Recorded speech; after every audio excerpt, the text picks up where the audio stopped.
Unë nuk di të them gjë më të keqe në këtë botë se fjala Rothschild. Gjë më të keqe se City of London, gjë më të keqe se Bank of England. Pra ti nuk e ke për shembull sharje me të shat tjetrit, me ton një Rothschild e ke kështu sharje të rënd. E morët vesh, nëse doni ta kapni, shkoni në komente ti Rothschild. E Liga e Botës Jeni pra lek për batuta ma. Ishte përballë Paraguajit. Pra në çdo format që thashësh Paraguaj është e mira. Po. Aty është e keqja. Çka do thot, për çfarë do të preteksit ishte lufta? Kili. Apo Kolumbi, se mbaj mend. Brazil edhe Argentinë, Brazil, po. Çfarë do të ishte këto ishin forca të keqes? Pse? Përdesa kanë Rothschild nga mbrapa. Po tani kanë avokat? Është gjithë bota është. Ky Mile më duket. Dgjoj, do ta shpjegoj Mili, është fantastik Mili. E shajnë sa dush, po Mili është nona e inteligjencës. Pa një maj kështu si budall, kështu me ato mjekrë me ato flokët. S'kupton dot gjë nga Mili ata. Dhe është do hyn ke dobia. Lirimi shmaku do të Rothschild apo komunist ndaj mendjen avokat. Rothschild e komunist është e njëjta gjë vëlla. Një sekond. Më dhe rastin të tregoj edhe një histori tjetër me Rothschildët dhe Leninin, që është histori që sapo e kam njohur dhe më vjen keq që kam njohur kaq vonë. Do thotë ne nuk dimë asgjë. Çdo herë kuptojmë që jemi nxënës. Ka mundësi o njerëz mos merrnin telefonin se jemi live, si t'ja hapim. Si t'ja hapim tash? Shkruani në WhatsApp. Shkruani në WhatsApp vëlla, pse merrnin telefon? Doni ja ku keni numrin? Doni Gjoni zërin, e kam të bukur shumë e di, radiofonik, po mos merrnin telefon. Një nga urrëtet e mia më të mëdha vëlla, e di kush është gjë. Të flas në telefon. E kam vdekje vëlla. Nuk pranojmë se jam në hall të madh. Vdekje. Smer. Se s'u kam dhe problem. Jam shumë i organizuar. Nuk e di me kë flas kur flas për shkak se kam dhe profesion të tyr, po gjithmonë i delegoj ke Herald Aga, ke avokati i studios i gjyja, jema në zyrën gjallë, se t'ishte për mua kishte falimentuar 10 herë për shkak të zgjimit, të çoroditjes së datave gjëra të tilla, pa e mban gjallë. Jemi live o shoku. Dëgjoj se do të them gjë shumë të bukur. Pra ne kemi të keqen përballë të mirës. E mira prodhon genocid. Pra, në politik vëlla, në qeverisje, në geopolitik, ti mu të bësh në fakt për shprehjen atë të fortin, s'po them atë fjalën, po mbi çfarë ta bani?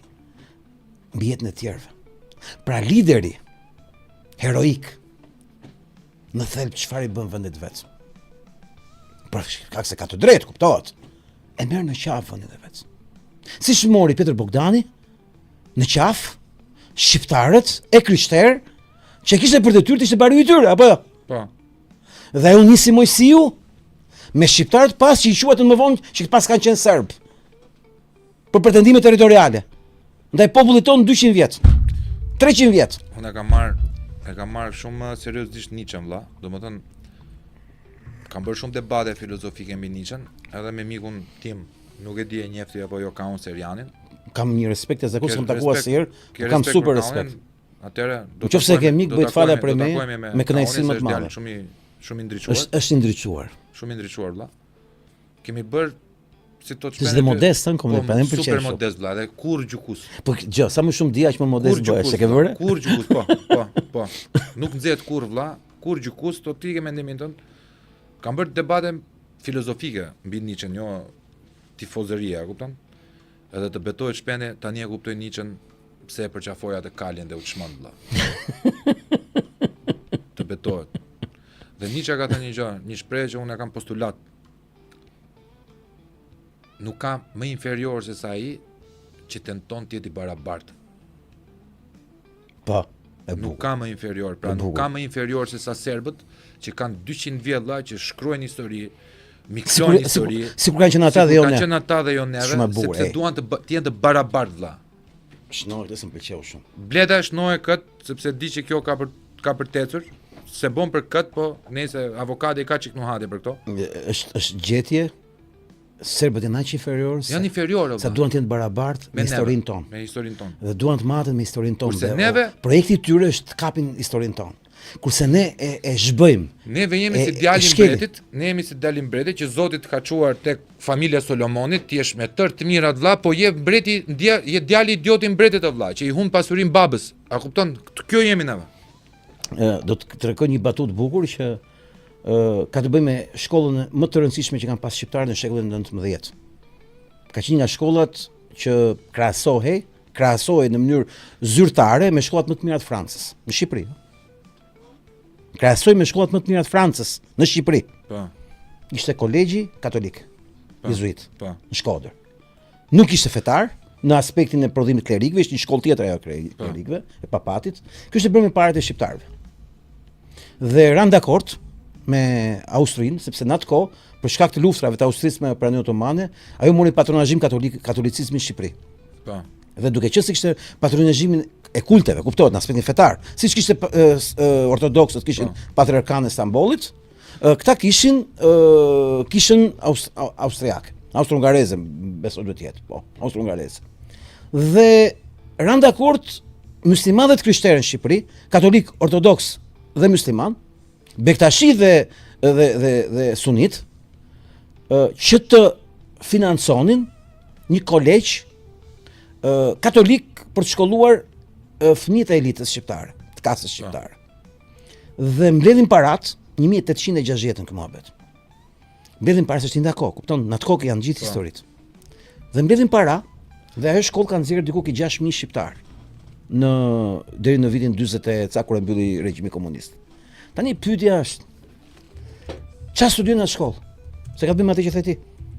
Studioj gjermanisht, si ishte Austria. Po. Dhe frëngjisht si gjuha e diplomacisë dhe ndërkombëtare. Po, sepse nuk ishte anglisht në atë kohë. Po njerëzit nuk e dinë që edhe Tolstoi te Lufta dhe Paqja te 4 vëllimet, që duhet i lexoni patjetër, tregon që rusishtja flitej jashtë ishte gjuha e vulgut, ndërkohë që pallati mbretëror, pallati perandorak, më saktë se ishte mbretëror, fliste frëngjisht. Ishte gjuha e Europës. Sepse ishte gjuha e Europës, gjuha e diplomacisë, pastaj u bë anglishtja. Shekullin e 19, jo, 20-ën. Gjuha e kulturës ishte frëngjishtja dhe në angli. Para se të fillojë të fliste anglishta zyrtare, dhe ka luajtur një rol shumë të madh Shakespeare me artikulimin. Batalën e Trapit që bëni Trumpi me Macronin. Sa kam qesh.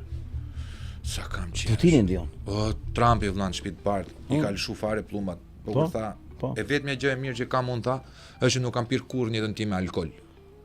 Është i vetmja gjë domosdoshmë që un kam të mirë karakterin tim. Imagjino si mund të ishte bota tha, po unë të pija alkool. Imagjino pak si mund të ishte po të pija alkool tash. Batutë Trumpit e papame.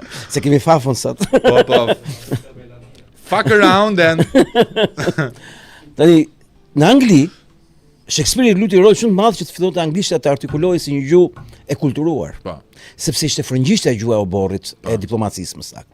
Edhe në shkollën e Shkodrës, 1860, vinë krishterë dhe musliman, dhe do të themelojë shkolla, bën parat, bën gati të gjitha, ndërtesa e gjitha të tjera.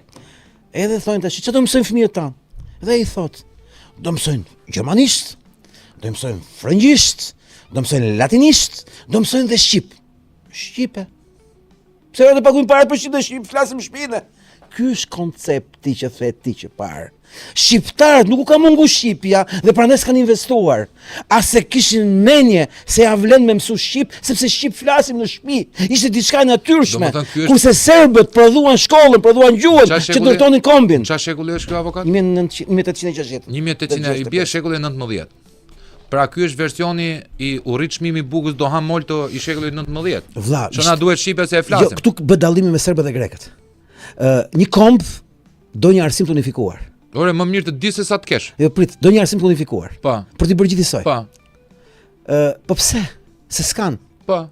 Pra, për të bërë serbishten dhe serbin, për të bërë greqishten dhe greqin, për të bërë serbokroatishten ke kroatët e malazezët, nuk ishte etnia përcaktuese, se këtu është sekreti. Feja u përdor. Po kishte të bëjë se ata kishin nevojë të bënin një lavazh brez pas brezi dhe ndërtuan një arsim shumë fuqishëm. Ata ishin në universitet që vitet 1800. Po. Tani, pse tha ai burri që kishte gjithë ato lekë për të shkolluar fëmijën? Paguajnë lekë me mësu shqip, unë shqip flasin shpik këtë.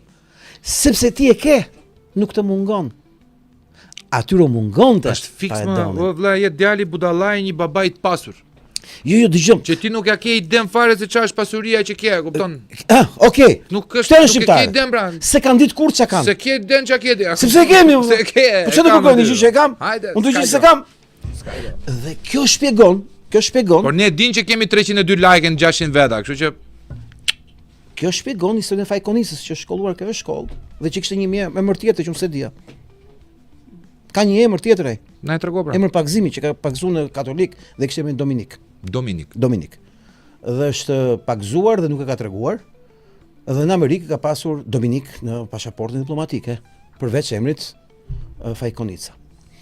Historia që më Faik në Dominik, mirë, shkon. Po, dhe koncepti pra është që ne kemi të bëjmë me një elitë e cila ka pas nivelet më të larta, shkollë më e mirë, nga më të mirat Francës krahasoj kolegji shkollës. Kemi ne informacione jo, sot unë mësova para javë. Ma shpjegoi mendja Aurel Plasari, kupton, një mendje e lartë që po tallej me mua. Kur do ta pim një kafe me Aurelin? Me kënaqësi më të madhe. Sa ai nuk të vjen e di unë që s'vjen po. Nuk të vjen. Nuk të vjen, nuk del po. Po pakën ta njohim nga afër. Me kënaqësi më të madhe. Dhe duke u tallur me mua me historitë që po tregoja raport me Austrinë dhe Shqipërinë, për faktin se të vërtetat janë për herë më të hidhura dhe kur t'ja arrin një nivel ndalon se nuk e mban dot më. Në momentin që më tregon këtë histori, edhe unë po qeshja në raport me Fajkonicën dhe me personazhet e tjera të kohës, se si ai fliste për ta, dhe aty kuptova nga buronte. E para se i njifte për shkak të shkollës, kishte pas dhe shok klase një pjesë. Po. E dyta, sepse ai ishte njëri më i hidhur ndaj të gjithëve, por ishte kaq i drejtë. Dhe një nga gjërat më të bukura që kishte përcaktuar në përshkrimet e tij ishte historia e Ismail Qemalit, që e kishte bërë copa-copash. E kishte masakruar Ismail Qemalit. Po në fund e mbyllë me një fjali. Ama, s'do të harrojmë që ajo që ka bërë ai 29 nëntor ishte zgjidhja e vendosjes një flamuri në historinë e kombit ton që po të mos ishte ngrit atë ditë. Po se mund të ishte ngrit atë moment, luftat ballkanike do na kishin fshirë. Nuk ishte një akt juridik. Jo thjesht politik, ishte simbolik. Për se këtu ka shqiptar. Dhe ndodhi sa po fillonin luftat ballkanike. Po të mos ishte ngrit ai flamuri. Në atë formë, sa ai nisi me e bën Durrës. Dhe këtu ka një pyetje që un jam në kërkim dhe nuk e di përgjigjen. Përse nuk u lejua të ngrijë flamurin Durrës? Ka shumë pikë pyetje, shumë variante. Salini Vica, para arsim, kishte detyrë nga Ismail Qemali të ngritë flamurin, të bënë gati ngritjen e flamurit Durrës. E arrestojnë otomanët. E çojnë ka këtu do ta bllokoj fare këtë tipin olla. Jo, të lutem, shpende kemi. Po jo më po merr në telefon, e kam të 500 euro më shkruaj edhe merr në telefon olla. Mos ndërpresim bisedën për kështu gjëra, se më kanë bërë vreti të gjithë. Për kokë tim. Zgjidhe problemin në mënyra. Vllazhgo të bëj blog vaj ty edhe mirupafshim. Po mos bëjmë kështu ndërhyrje, se më kanë bërë vreti të gjithë. Jemi shumë mirë për vitin 2026. Po i ka valla tash. Tarujmë me pacient. Tarujmë. Tani koncepti pra ku është? Koncepti është që aty kishte një problem. Mund të ishte edhe luftë civile. Mund të kishte shqiptar me shqiptar. Dhe shkuarja në Vlorë ishte sepse do vinin një 200 kalorës nga isa buletini që ta garantonin mos kishte luftë civile se sa perandori otomane në këtë mes. Po. Dhe arsyeja e arrestimit së indivizit mund të qenë dhe për neutralizuar konfliktin civil. Sepse ne e pam çdo dhe një vit më pas me Dumbabën. Po. Me Xhamilin. Xhamilin, po. Ishin pra një komunitet që nuk e doshin flamurin. Dhe mund të përplasësh ata që duan, ata që s'e duan, se është historia që na ka shoqëruar, ëh, më kupton logjikën. Dhe akti Ismail Qemalit, që ai e bëri këtë gjë, pavarësisht që i thoshte gjithë të zezat, Fajkonica thotë jo, thotë, të gjitha i kishte të zezat. Por ajo që ka bërë ai thotë. Dhe ajo që ka bërë Hasan Prishtinë, nuk mund të krahasohen me asgjë. Kanë qenë, si thosh, decisive për fatin. Pra, je duke rënë humner për i çik ke shpëtu. Dhe natyrisht për humner për fajin ton, kuptohet. Dhe thelbi i gjithsaj historie ka të bëjë me të dobishme dhe të drejtën. Tani Ismail Qemali bëri ca pisliqe. Koncensione, Greqia, këto të tjera, këto i dim gjitha. Po pyetja është, a kishte ai fuqi të bënte të kundërt të këtyre gjonave? A kishte kapacitet? A kishte pal? Se duhet me gatu aq buk sa ke miell. Po. Më kupton logjikën. Me këta shqiptar që kishte ai, a mund të akuzohet është pyetja. Dhe këtu fillon çështja kur ti ke të drejtë, por nuk e mban dot të drejtë. Dhe duhet të jesh oportunist, siç ishte edhe Zogu, siç ishte Zogu në vitin 39, që të gjithë thonë që Zogu braktisi Shqipërinë. Po, ai ka bërë gjithë ato këqijat. Ka ikë nga Shqipëria, ka braktisur Shqipërinë, nuk i la shqiptarët përballeshin. Po pyetja ishte, a ishte dobishme? A e la Shqipërinë në luftë? Unë për Zogun kam 100 vretje, mas iku. Po jo, pse iku në atë formë? Pse? Sepse do të një luftë e cila nuk do kishte zgjidhje. Italianë do vinin që do vinin. Pse? Ishte një projekt më i madh. Po. I Kondiçano po. Po ishte projekt më i madh se Shqipëria. Pse ishte projekt më i madh se Shqipëria? Po Shqipëria do të kishte aleat Greqinë dhe Serbinë. Pra ne do luftonim në aleancë me serbët dhe grekët kundër italianëve. Që pastaj na thyenin ata. Po çisharake pastaj, apo jo loja. Po. Që do thotë, në të tilla raste, më mirë të rriqu, hidh pushk për të përcaktuar luftimin që e bëri ai Mujo Qinaku, është bërë dhe në Lezhë, ka dalë një grup trimash, kanë bërë goditje, kanë bërë dhe në Shkodër, kanë bërë disa. Po në gjithë botën u shkruhet, u prit me pushk. Nuk u prit si një ardhje paqësore. Dhe Shqipëria u bë vend i pushtuar. Le të bëjnë çfarë dojë këta luftë kundër grekut e pralla me mret. Këta e bën. Tani pyetja është në Paraguay.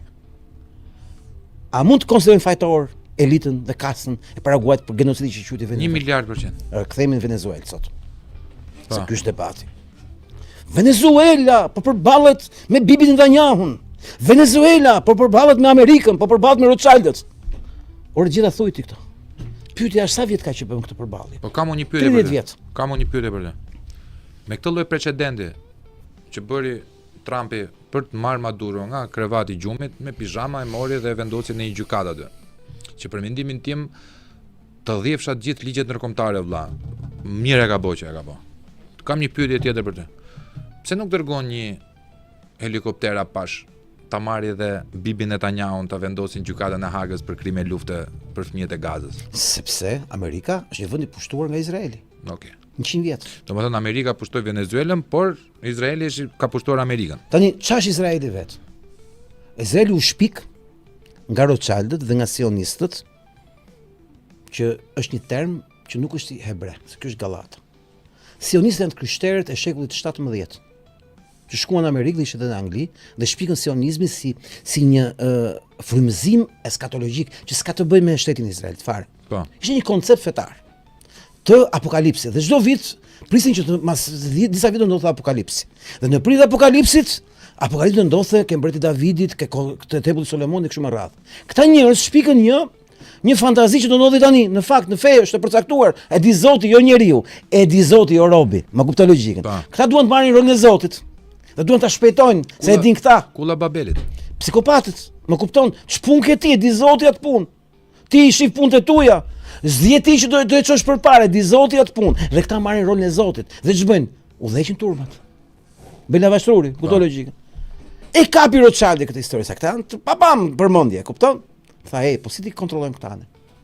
Hajt shpikim Izraelin. Pse? Sepse duke shpikur Izraelin, se këtu është e bukura, ne do kontrollojmë këta gjithkohës nëpërmjet Izraelit. Si? Këta besojnë ke ëndra e tempullit të tretë të Solomonit, që do vi ke tempulli ke froni Davidit, do vi djalli, do vi antikrishti, do vi Mesia i rem. Dhe Mesia i rem do fitohet për plasë më do vi Mesia i vërtet. Dhe në këtë situatë, si thosh, do vi apokalipsi dhe dita e gjykimit dhe do jetë mbretëria e Zotit. Dhe ne do tallim me nderën me këta budallëj. Ky është koncepti i Rothschildëve. Ky është ofin e brendë tryshterën. Do i rrotullojmë kështu dhe do t'i majmë në kontroll. Dhe ne do të jemi edhe fetarisht kontrollues të tyre. Dhe dha shpikën një Bibël në vitin 1903, që e morën Biblën siç ishte dhe i shkruajtën tekste anash. Pra, ti e merr Biblën, po do lexosh tekstin anash. Po. Dhe ajo është një projekt sikur ti je i mallkuar, po mallkove Izraelin dhe i bekuar, po ky është një shkëputje nga Bibla që s'ka asnjë lidhje me asgjë që ka lidhje me shtetin e Izraelit. Kipi Trill Albania thot sapo i hoqën sinjalin aty televizionit ku do jepej Ben Ahmedaj, ka dal blackout. Hajdeni këtu. Ejani këtu. Që na ka shkruar njëri. Çimi Berat, shokët e Tikut dhe Gjoja jeni kundër Sorosit dhe mbështesin llapën e Sorosit, dy fytyrësi all about money. Kush e thotë? Është njëri që ka. Dëgjoj, mos u lodh, mos ma pa ofendë fare. E kuptoj shumë mirë që njerëzit e kuptonin, është një rrëmujë e madhe. Për mua çfarë mendojnë njerëzit që kanë pa herë këtu, kanë dëgjuar atje, kanë pa video këtu. Merre me qetësi. Unë Jo ti, jo, ti, them ati. Knaqem, Them ati, merre me qetësi. Knaqem. Rishif edhe një herë. Kam pansa. Kërko, bëj Google search. Merre me relax. Tani, koncepti është shumë i bukur kjo që do i them gjithëve, se si funksionon ajo rrena e madhe që ka të bëjë me atë që the ti. A pashi për Bibi Netanyahu. Tani këta shpikën 48-ën, shpikën Izraelin, që të kontrollojnë Amerikën. Jo nëpërmjet ushtrisë, po nëpërmjet fesë. Jo fesë. Sepse një i kryshteri vërtet, sipas këtyre, duhet të mbështesë Izraelin. Në fakt nuk është thjesht mbështetja e Izraelit. Se kjo është loja e madhe. Loja e madhe është që Izraeli është vetëm, si thosh, një imazh i rrem, një gënjeshtër e madhe, që fshet dy të mëdhajet e vërteta, që është një marksizmi dhe një konservatorizmi e djathtë. Marksizmi LGBTQ, më vonë, më kupton logjikën, transseksual, me të djathin sionist. Këta shpikën ndarjen e botës dhe Izraeli e përfaqësonte më mirë nga të gjitha, sepse nëpërmjet Izraelit këta e bën Amerikën që t'ia pin gjakun në mënyrën më literale në të gjithë luftrat që janë bërë. Dhe kur i bën kru shteti De Gaullit, që ishte një personalitet jashtëzakonshëm, kuptohet shumë mirë se si ka funksionuar skema. Izraeli ka qenë një bazë, një qytet i sajuar, ose më saktë një çmendin. Pse një çmendin? Sepse të gjithë librat e tyre, ata nuk duhet shkojnë atje. Ata nuk mund të jetojnë bashkë. Sepse koncepti i tyre është që duhet të jetojnë në vende të tjera, në New York. Po. Sepse ka të bëjë me mënyrën se si ndërton marrëdhëniet. Po. Për shembull, në eskatologji edhe në histori, hebreu ka nevojë për të ushtruar profesionin e vet, duke bërë intelektualin, duke bërë të mençurin, zejtarin, duke bërë bankerin. Po ku do bëjnë në Izrael bankerin? Me çfarë do e bëj? Tash e bën digjitalist, do vinë në Shqipëri banka. Po. Po atje ku do ja bënte? Ku do ja fustaj atje? E se fut do të tjetrit. Se anisoj e kanë ndaluar. Ai do të fusi një austriaku, një francezi, një amerikani, po një izraeliti. Dhe ai u ndërtua si një çmendinë e madhe, si një psikopati e madhe, që bankat e mëdha që nuk shkojnë atje të jetojnë, e kanë vetëm si strehimore kur kapin për pedofili, të sundonin këtë kollaj dhe të thosh një atje janë hebrejt, që të mos kishte atë antisemitizmin e shpikur, ke parasysh logjikën. Dhe vetë Izraeli shkruar nëpërmjet Hitlerit, nëpërmjet Stalinit, nëpërmjet Rothschildëve, nëpërmjet gjithë skemave të tyre, si një krijesë që ata e quajnë shtetkomb, që në fakt kanë përdorur për të mbledh budallet dhe për të bërë të vuajnë. Izraelitët vuajnë në Izrael. Por e vuajnë, ata janë viktima. Izraelitët dhe psikopatit që vrasin, në sadistë është lavazhi trurit që u kanë bërë, që vrasin fëmijë. Ishte njëri i dënuar 20 ditë se merrte mitralozë dhe qellonte me palestinez për festën e vitit të ri. Është filmuar, e kishin nxjerr vetë ai, duke qenë me mitraloz ke njerëzit, ke parasysh. Domethënë ai gjonte dhe u dënu vetëm 20 ditë. Po, sepse kishte nxjerr video. Vetëm se kishte nxjerr Kishte nxjerr video. Domethënë thyrja e ligjit ishte nxjerrja e videos, nuk Ti e di që kanë arrestuar prokurorin e ushtrisë sepse kanë nxjerr videon e përdhunimit homoseksual që i bëjnë të burgosurve? E arrestuan se nxori videon e përdhunuesve në burg. Domethënë, ky është Izraeli. Ky është Izraeli, është një çmendin. Tani ma ka pak logjikën që theti për Bibin. Tani këta që në vitin 1903, se vdiqja e Gjukaci, e di. e di. Në aksident. Po aksident u bërë dhe ti tash. Rastësi, dhe është një këngë e bukur që është kush e bën. Rastësi. Edhe ka datë të kërcyer. E theve atë, unë kur kërkova unë kërkojnë të këndojmë Bella Ciao, se këndove tani këndon këtë rastësi. E kënduar quhet kjo? Shënoj, regjistroj. Ti kam dhe më këtu. Avokat vetëm ki parasysh diçka vëlla që mbaron një temë. Mos e merr me vrull të madh, se kemi 6 orë. Kuçave, disa tema kam sot. Të ndalojmë një sekond, kthejmë njerëz në një përgjigje në një gjë, ti bën një lajmërim këtyre njerëzve. Bëj lajmërim, po pyetje vetëm aty që lidhet me këto që po flasin. Po vëlla, po. Se ka bën me apashin e Bibit, mos harro. Po, që flet shumë gjona, po gjithsesi mbaroj këtë apashit. Jo, vazhdon apashi. Sa gjithë i dokument papa mund tash. Ti u shtruni fare. Pyet fani. Një sekond la. Përshëndetje çuna. Shpen të lutem pyet avokatin, a e kërkoi pyetjen që u bëra herën e kaluar Xhaxhi Po. Trumpit që studioi dorëshkrimet e Teslës? Faleminderit. Jo, dëgjoj. Kjo është temë që s'është për mua, sepse hyn në thellësi konspiracionesh që ka podcaste tjera ku mund t'i bëni pyetje se unë s'mor vesh nga këto gjëra. Jo se s'mor vesh fare, po nuk dua të merrem me këto gjëra se nuk takon. Unë flas për fakte, prova, pra kur i referojmë diçka duhet një burim. Dhe jo potencial që edhe sikur kështu. Unë merrem vetëm atë fikse që e vërtetohet sepse ndryshe unë nuk jam avokat. Unë kam fuqinë e argumentimit në botën që kjo është unë erudite kështu gjërash në bazë vetëm të fakteve dhe provave. Sepse njerëzit gabojun, do më përdoret që ja kanë fut kot për gjithë tjerat. Unë nuk marr vesh nga ajo gjë. Mirë kuptim.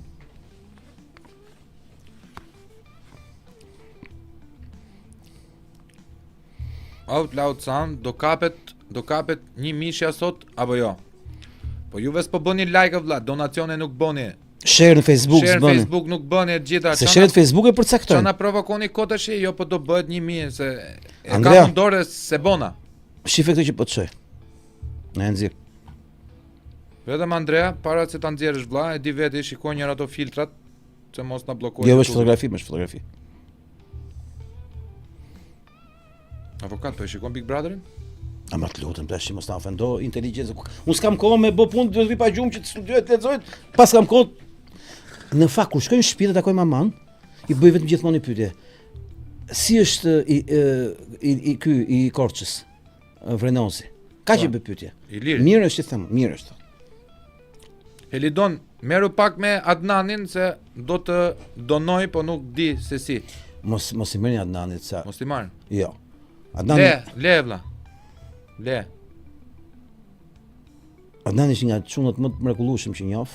Më shkruan gjithmonë. Është një djalë jashtëzakonshëm, edhe është kaq kontribues dhe më duket sikur si thosh kur edhe kontribon financiarisht, duke qenë se ai është një njeri i thjeshtë në jetën e vet, si thosh është e tepërt me atë kontribut që jep fizik në të gjitha angazhimet tona. Mireli Drizi, shoku jon vlla, thot çfarë roli ka Instituti Tavistock në agjendën e Rothschild. Edhe një herë, Instituti Tavistock se kam dëgjuar. në agjendën e Rothschild. Nuk e kemi dëgjuar valla. Shtunën pa gjumë.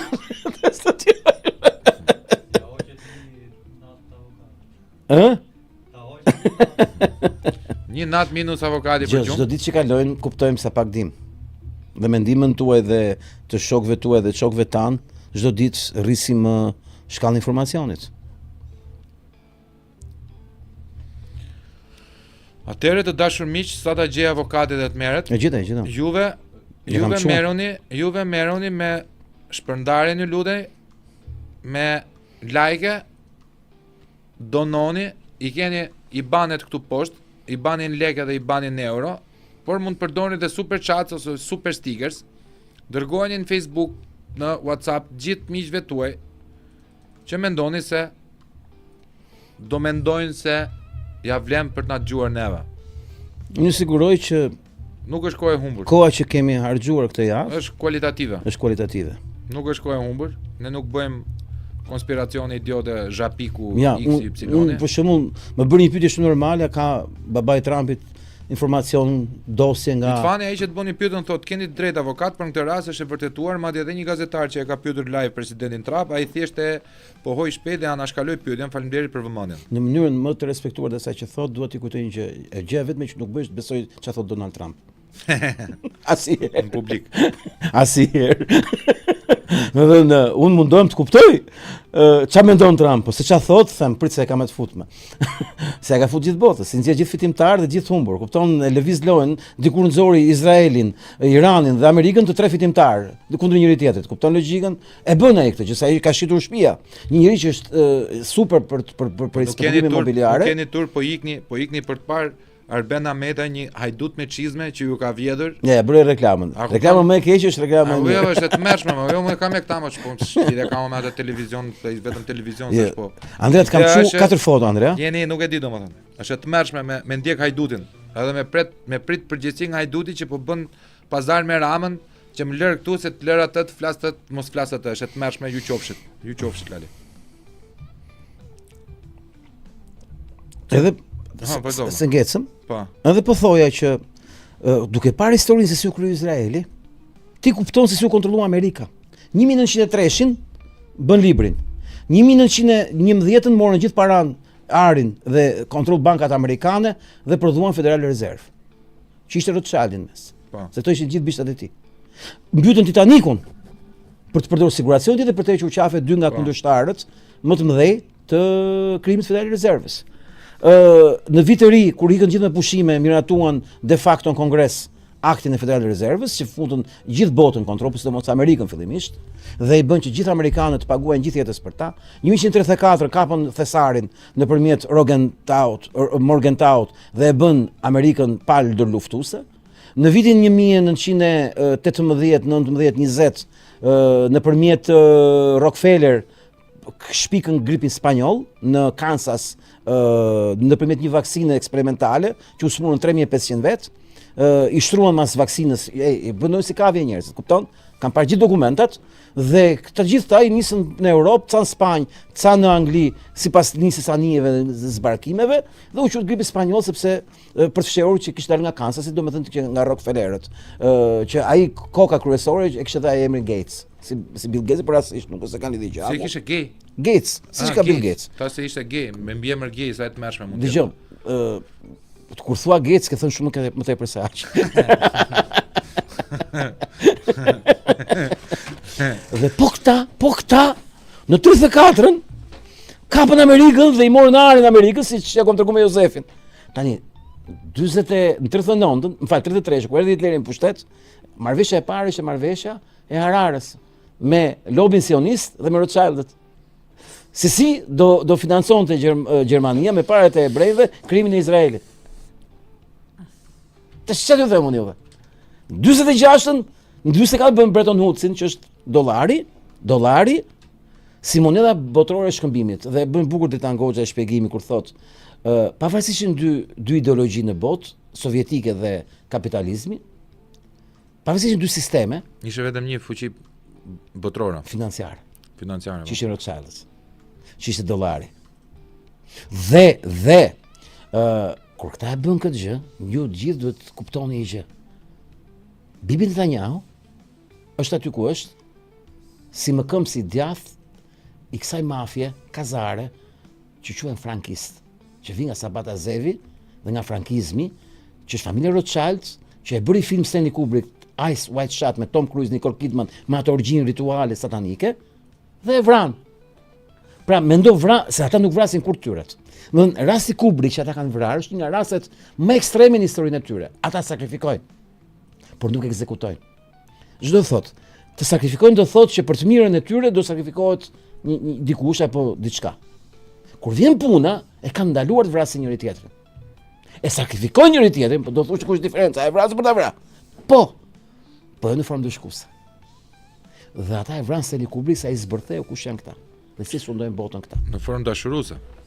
Në ritualin e vet të kabalistik të Balit, që është filmi me ato orgjin, që me ato kuqen, me ato të veshura ashtu që zhvishin ato, që bëhet e orgjia, Tom Cruise aty që e zhveshin, që nuk e zhveshin dot se e shpëton ajo, që nuk është tamam kështu filmi është shkret ndryshe, po këta kanë prerë 21 minuta, masi e vranë, pra ne e vranë, sepse ai kishte firmos që se prek njëri filmin tim dhe vetëm po ta ishte një qafë më ta bënin.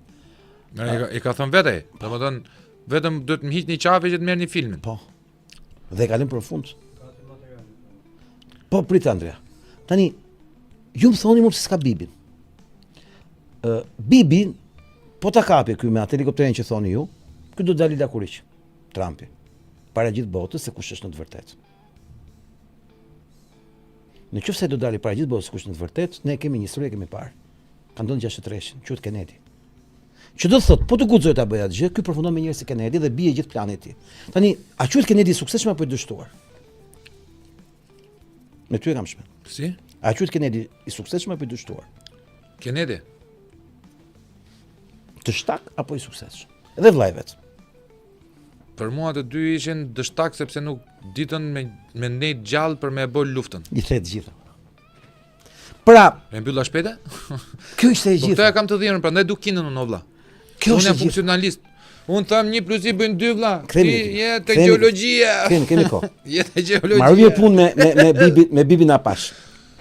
Hajdini këtu like gjona, shpërndajni.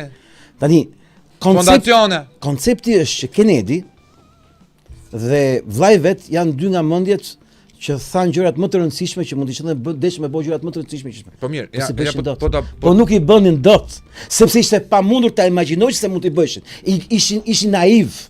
Këta njerëz dhe ishin naiv. Pra ishin të dështuar. Do isha unë i zgjuar nëse unë të vetëm në mënyrë time të komunikimit drejt për drejt, ashtu siç jam, do ta mbyllja. Domethënë do ta çoja veten deri në një moment vëlla që mua të godisin nga të gjitha anët që ta mbyllë podcast. Do ishte ti. Tu ishe idiot vëlla. Po, pra do ishte ti gabimi. Sepse duhet të jesh pragmatist. Sepse jo nuk është thjesht pragmatist.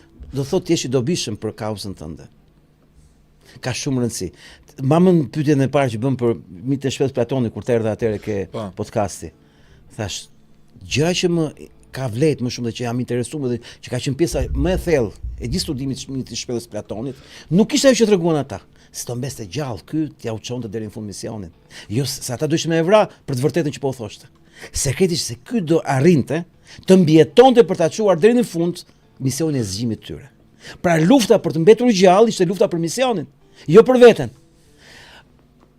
Kenedët ishin të dy naiv, sepse në fillim, kur ata kishin kokë çfarë duhet bëjshin, nuk morën masat që të ishin funksional. Dhe e kundërta është ajo e Donald Trump, që këta ishin gjithë këtu shqipit. Donald Trump e ka studiuar mirë rastin e Kennedit, sepse ajo që do të bëjë Trump nuk ka asnjë ndryshim nga ajo të Kennedit. Po. 100%. Thjesht forma është e ndryshme. Ky është forma e njeriut të suksesshëm. Sepse është mentalitet fituesi. Kennedy nuk është mentalitet fituesi. Kennedy ishte djali një babai senator I cili më të pasur, familjet më të pasur të Amerikës. Po, dinastia Kennedy, I cili e ka ndihmuar baba edhe me underground për të zgjedhur presidenti I Amerikës, sepse donte të arrinte te djali atë që nuk arriti dot kurrë vet. A kupton? I the të gjithë. Tani pyetja është, Kennedy a është presidenti më I mirë që ka pasur në Amerika? Jo. Jo. Sepse të shtoj. Më I miri mund të jetë Trumpi. Po. Se mund t'ja dali. Po. Mund të ishte Lincolni se arriti qëllimin para se ta vrisin. Po. E realizoi misionin. Realizoi misionin, po. Që do të thot koncepti është veç mos I bjerë se do na bjeri tavolina fare. E drejt. E drejtë. Kështu ke drejtë, ti je drejtë, kështu drejtën ta jepte. Pra duhet me qenë I suksesshëm, që ti je I dobishëm. Po. Duhet t'ja dalësh. Mendoj Trumpin 2020-ën, shkoj kështu, kof pusi. Dale se na iku interneti një sekond. A mos e fut për zotin. Nuk e bëron me goditje. Okay. Ku te internetit Andrea, po ti largë duart nga ajo aty se na e bënë me mandin atë ditë, jo regjistroje, jo kështu. Andrea se mos na fusi duart sot, ë? Amon. Edhe pa regjistruar le se e bën me download. Veç mos na fusi duart sot. Se e keni çik juve, më thënë, si ka mund të shqiptarë vëlla në momentin e transmetimit do gjeni shpike. Ma bënte bleta, ma bënte ky, ma bënte tjetri. Sa e kam bën? Do të thënë janë kështu vëlla, e ta provojmë në një gjë, jemi në transmetim, ta provojmë tek ta, mos e prek më vëlla, leje. Tani, kthehemi tek Bibi, Trumpi dhe Bibi. 2020-ën kush e rrezoi Trumpin? Kush e manipuloi zgjedhjet? 20 milion votues më shumë na dolin ke lista e Amerikës. Ke votues të Amerikës. Si soi Shqipëri me censusin dhe me këtë punën e tonë. Ky lob u bën bash gjithë. Këta të majtë djathtë. Po. Dhe kjo u duk në 2024 kur për Trumpi votuan vetëm 27% sipas sondazheve hebrejnë për një kandidat për president republikan. S'kishte dot kurrë. Donatorja më e madhe e Trumpit, që është koka e të gjithë parave të pista në Amerikë, të mëkatit që janë kazinot, kanë 36 miliard dollar pasuri. Kjo ka kazino në Atlantic City e bërë më të madhen. Po pra, do hyj edhe te kjo për të kuptuar si kanë funksionuar gjithmonë këta dhe si janë këta. Kjo nuk e ka dhënë parë Trumpit para atentatit. Ja dha pas atentatit. Sa pastaj ishte fitues Trump pas atentatit. As I dyshim që ishte fitues. Pas atentatit, ja dha. Po. Tani këta në vitin 2020 çfarë si bën Trumpit? Shpikën virus. I bllokun në censur totale gjithçka. Se kishte marrë dorën në 2016 në aksidentin që shpëtoi. E akuzun për çdo lloj gjoje, I bën 100 pislliqe. Dhe ky humbi. Dhe familja e parë që u largu nga shtëpia e bardhë nuk ishte Trump, ishte Jared Kushner me Ivanka. bën valizhet dhe ikën. Dhe kur vajti kongres Jared Kushner, nuk i tha llafet që duhet thoshte. Dhe në 2024, para atentatit, kur Trumpi po akuzoi për antisemit, se t'i abisin pak njerëzit për këtë klyshën e Bibit sipas tyre. Kur akuzuan për antisemit, dhe në një kuptim ishte strategjike dhe e drejtë për ta që ta ishin qafe, jo t'ishte ky president. Ky kërkon nëpërmjet një nga stafit vet, familjes Kushner, domethënë Ivanka Kushner, pra Ivanka goca vet dhe Kushneri, që të bënë një deklaratë që Trumpi nuk është antisemit. Dhe ata refuzuan. Dhe ka dalë një thashëthem që e kanë mbushur jetin, që Trumpi është konvertuar në 2017 në hebre. Po. Kish një fake news kështu ordiner. Ka thënë Trumpi këtu, ai bën batutë. Unë jam më sionist se ju, unë jam më hebre se ju. Është kjo që thot ai, ke parasysh, unë jam president më i mirë i Izraelit. Po. E vërteta është që ai për të futur në këtë lojë u detyrua që ta mësonte lojën mirë që i vogël, pra që i ri. Dhe kishte një këshilltar, një avokat gay, hebre. Po, Roni Koni. Bukur. Roni Konin, po. Që nga i mësoj shumë gjona Po, pislikun. ai ka mësuar gjithë pislikun e Po vetëm nga një hebre mund ta mësosh. Po. Sepse përballë Që ishte gay. Dhe gjëja më e rëndësishme që bëri ky që martoi vajzën me Jared Kushner, që ishte projekt i familjes Kushner, i George Soros dhe i Rothschild. Si histori, suporti, promocioni, paratë e parë. Duke shpikur atë që kanë në dorë gjithmonë ta shpikin këta miliarderin e suksesshëm, multimilionerin e suksesshëm.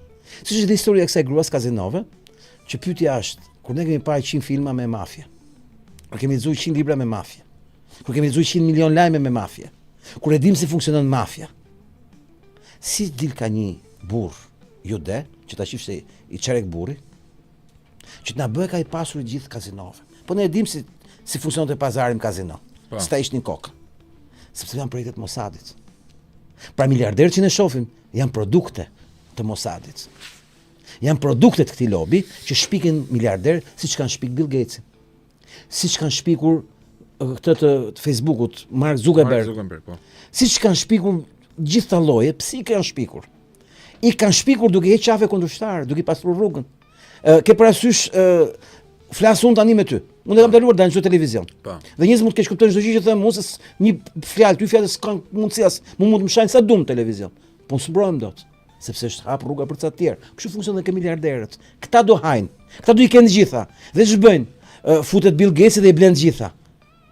Futet BlackRock dhe i blen të gjitha, do flasë për BlackRock. Në fakt, e gjithë Amerika u bë kundër Trumpit. Gjithë elita pa. Dhe erdzuan 2020. Ai kur martoi vajzën, u konvertua në hebre, e kishte çelës për të hapur derën e Ipakut, që të futen 2015. Se kush të lën të futesh? Se e kanë kollaj sot që flasi, po s'vide do dikur.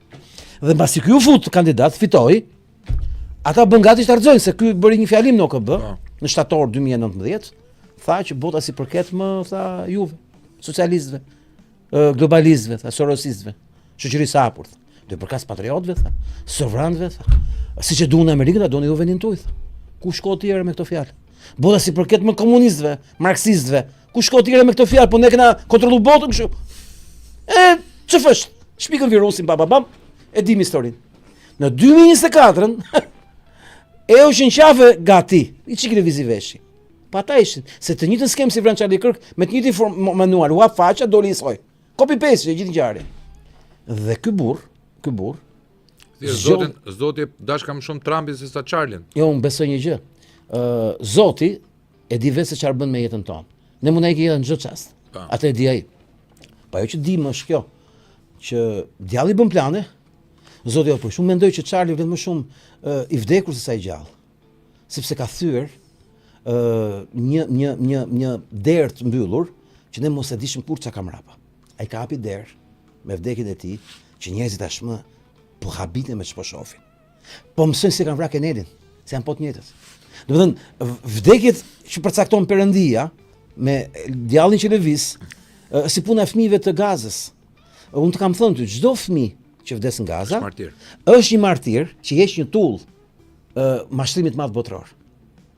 Sepse po mos kishin ata fëmijët e Gazës të martirizuar çdo ditë, në mënyrën më brutale, më kriminale, tamam si sakrificat e Balit, ke parasysh, shumë njerëz nuk do ishin kuptuar, asgjë do kishin këtë guxim. Pra, çdo gjë është vend e vet. Ajo që unë ti them, është fakti që Trumpi kur erdhi, tani këtë herë që erdhi, po të mos ishte presidenti më i mirë i Izraelit, po të mos ishte sionisti më i madh në botë. Po këtë e kuptojmë vetëm neve dhe dora Po jonë sfida që për 2026. e shikojmë Sfidë. si loj shau gjeopolitikën botërore. Sepse ne shohim rezultatet, nuk jam shohim si ta çfarë thot ai. Po. Gjithë shohin çfarë thot. Po. Ne shohim çfarë bën. Dhe Bibi Netanyahu gëzon mbrojtjen e plot Trumpit në spektaklin publik, si e vetmja mënyrë që Bibi të kontrollohet, sepse Amerika është detyruar që këtë projekt 4 vjeçar do të bënte luftë me Iranin, të pushtonte Iranin, shkatronte Iranin dhe të futet në një çorb luftë me Rusin, të futet në një çorb të madhe luftë me gjithë botën, ndërkohë që Trumpi ka gjetur një rrugë tjetër. E mban mirë me këta, duke i gënjur sigurisht presidenti më i mirë i Izraelit. Dhe ç'bën? I heq pretekstet për luftë me Iranin. Bën sikur bombardon impiante bërthamore pa pikë radioaktiviteti. Dhe i thot Izraelit, fituam, dhe gjithë Izraeli ngret këmbë. Fituam! Ndërkohë dhe Irani thot fituam. Edhe Amerika thot fituam, gjithë ka fituar, se është Trumpi që po flet dhe e marrin seriozisht. E njëjta gjë që bën ai është edhe historia e Gazës. Mbani mend atë projektin e Trumpit që do bënte resorse, zharret kushteri bashkë me Bibin dhe me hebrenë do i përzenin këta do i çonin për botë. I mbani mend mbrojtshkullimat. Besoj mbani mend në Egjipt që u bë marrëveshja midis Trumpit dhe gjithë për herë të parë, në sa vjet, më në 75 vjet. Mblodhi gjithë vendet muslimane dhe bëri koalicion me vendet muslimane, i ulin tavolinë, firmosën gjithë me Erdoganin, me Egjiptin, me Arabinë Saudite, Katarin, gjithë vendet muslimane u bën bashkë. Kush i bëri Donald Trump? Edhe e rrethun Izraelin. Po pra kristionisti. Dhe në Gaza u tha, jo që s'do ketë zhdukje, siç ishte plani me përzën gjithë me Evra me i pre, por do bëhet vetë administrim ekonomik musliman. Dhe rreth Gazës do vendoset forcat ndërkombëtare, që izraelitit mos ketë më mundësi që për vit të rit marrin mitralozën dhe gjuaj për qep me vranë në Europë. Isha apo kap në gjë. Se i bi që të vras amerikan, angles, gjerman dhe ma tanë turq. Po turku s'fal. Kurse aty brenda musliman, që ata që ja duan me bo luftë me Izraelin, të kenë përballë o turkun, o gjermanin, o amerikanin, o francezin, o anglezin. Po pra ky është projekti Trump. Ky i keqi, ky sionist i madh. Dhe projekti i tij është të vras ëndrrën e Izraelit madh, duke konsoliduar rrethimin. Sidomos të burime energjetike që është temë tjetër. Po ja u them pastaj. Pra koncepti është ky sionist i madh, shifi ç'a bo, jo ç'a thot. E dyta, kush është arma më e fuqishme e këtyne në botë? Mashtrimi, gënjeshtra. Ne jetojmë në një botë programuar nga ata. Ata na kanë mësuar ne se si duhet mendojmë. Edhe kur ne flasim tani, nuk po flasim thjesht shqip. Po flasim me strukturë mendimi që na kanë programuar në 150 vjet pak nga pak. Në këtë botë rrenash dhe të gënjeshtrash ekziston, si thosh, një pikë dobët që quhet vrima e lepurit. Kur fillon filmi Matrix, Neo ngacmohet për diçka që kanë kokë po se kupton dhe i vjen një sinjal, ndiq lepurin e bardhë. Lepuri i bardhë vjen nga Liza botën e çuditërave, ku Liza ndoqi lepurin, u fut në një labirint dhe aty pa pastaj një çudi të madhe. Ky lepuri që ti ndjek, do thotë futesh në vrimën e lepurit, është koncept që përdoret në teorinë e dijes, në teorinë e njohurisë, mbi të gjitha të zgjimit. Mashtrimi i madh që kanë bërë ata është ne të mendojmë se duan ata ku kontrollojnë median, Hollywoodi dhe gjithçka tjetër. Dhe Trumpi hodhi një virus që shkatërroi të gjithë cipën, që ne të shohim pas, dhe kjo quhet liria e shprehjes. Mori gjithë miliarderët e lirisë së shprehjes. Këta kontrollorët tonë që na fikshin Facebook, na myndë që na bëshin, me Zuckerberg me të gjitha. Edhe ja bëni me gisht. Në burg, s'ke për dalë mo i tha Zuckerbergu, dhe mani mën, para i viti. Ti s'do dalësh mo nga burgu i tha, para i viti e gjys. S'do dalësh kur, tha. Elon Musk ishte krau i djath. Dhe i tha, do vendosim lirinë e shprehjes. Pak nga pak, u hap liria e shprehjes. YouTube, Instagram, Facebook. TikTokun thënë e kanë marrë këta dhe kontrollohet. S'ka efekt. Vazhdon çdo gjë aty sepse prekin ligji amerikan të lirisë shprehjes, është bërë që ka rënë kjo punë. Dhe çfarë ndodhi? Të luftosh për një shprehjes, do të thotë ti je armiku më i madh i këtyne. Sepse ta gjithë botën ka ndërtuar mbi rrenën e tyre. Dhe kur njëri zgjohet nga gjumi, ai ka një efekt më njerëzshëm, me infektu gjithë tjerët. Me vramenin, ore si. Pra çdo njeri që futet në vrinë e lepurit, të zbërthimit të së vërtetës, që nuk ndalon më dot, sepse edhe kjo, sepse është pandemia që e prodhoi këtë, pandemia e tyre në 2020-ën, që u zgjuni, ore çfarë po bëhet, ore ku jemi këtu ne? Ore si s'po flet njeri, ore ç'është kjo? Njerëzit po mësojnë se kush janë ata dhe si kanë kontrolluar jetën e tyre. Dhe kjo bëhet vetëm nëpërmjet lirisë shprehjes që është Trumpi që e ka instaluar në Amerikë dhe në botë dhe po bën presion gjithë botën. Fillimisht me atë modelin që kush bën censurë ndaj amerikanëve. Po kështu amerikanët me gjithë. Koncepti pra është ky sionist i madh, Kryshi Bibi Netanyahut. Ky bleu herë popullin e Izraelit si president më i mirë i Izraelit, gjithë duan të thonë Trumpi. Bën si sionisti më i madh dhe me dorën qaf ndaj Bibit, ky vetëm po i hap gropën mashtrimit, kontrollit, kancerit, ku Amerika të çlirohet.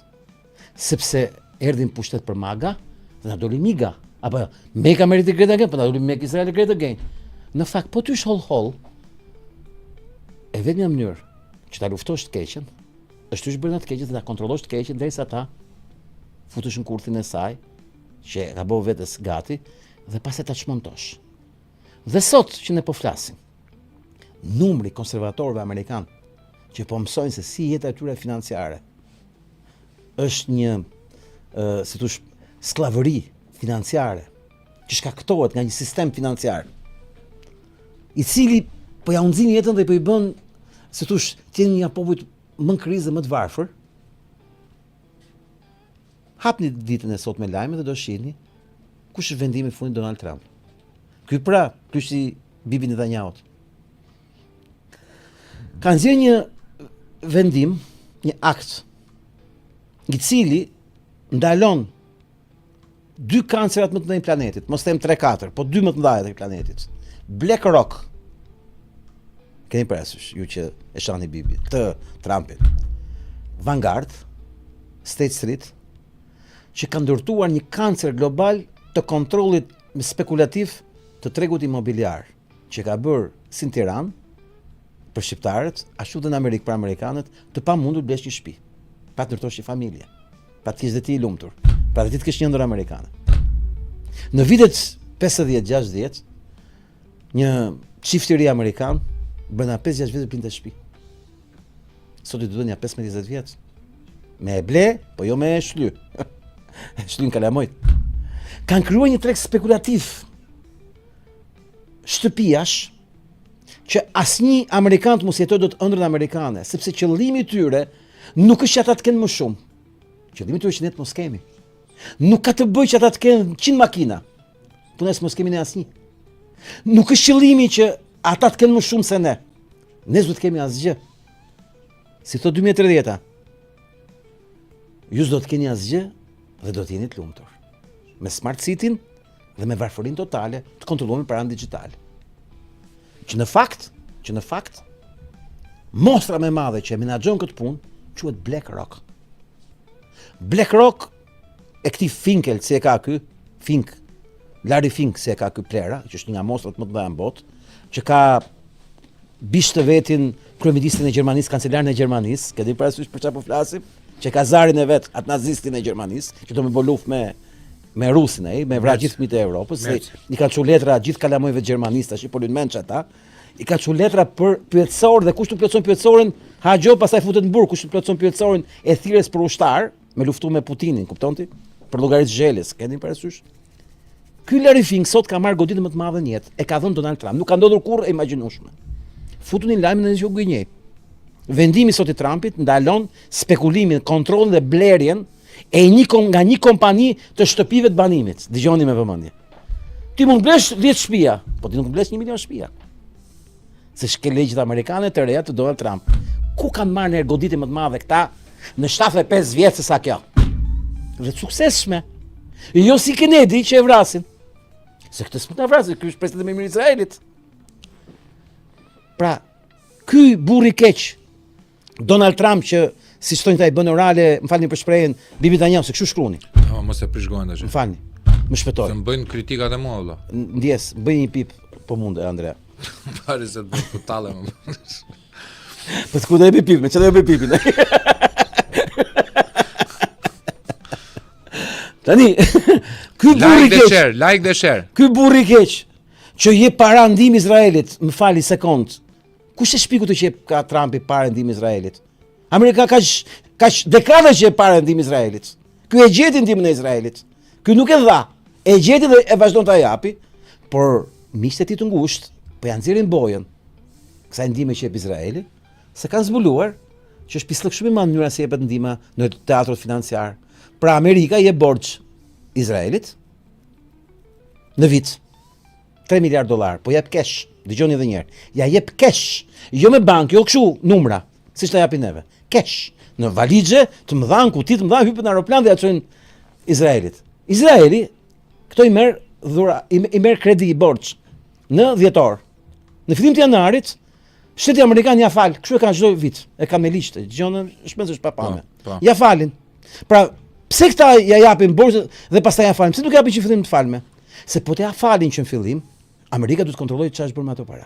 Po. Duke ia dhënë borxh, cash, nuk i kontrollon dot për çfarë ka thënë. Por në janar ja falin. Masi merr këto 3 miliard dollar, di çfarë bën ai me ato 3 miliard? Shkon blen borxhin amerikan.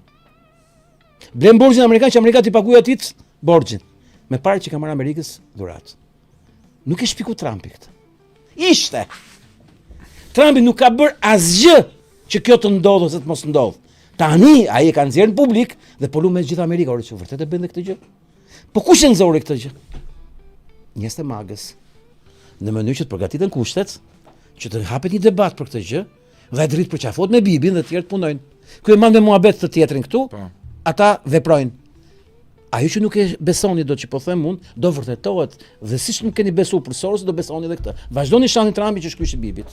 Tani, ky Trumpi, Këtë nuk e ka bën asnjë lloj media shqiptare, përpos se ne të dyve. Amerikane mo. Përpos se Amerikane ne të dyve angleze mo. Që kemi shkuar deri në themel vlla, kemi na 5 episode që i shkojmë në themel vlla. Shpen nuk ke shanse ta dëgjosh as anglisht, as frëngjisht, as italisht. Po pra ne do ta kthejmë neve në anglisht.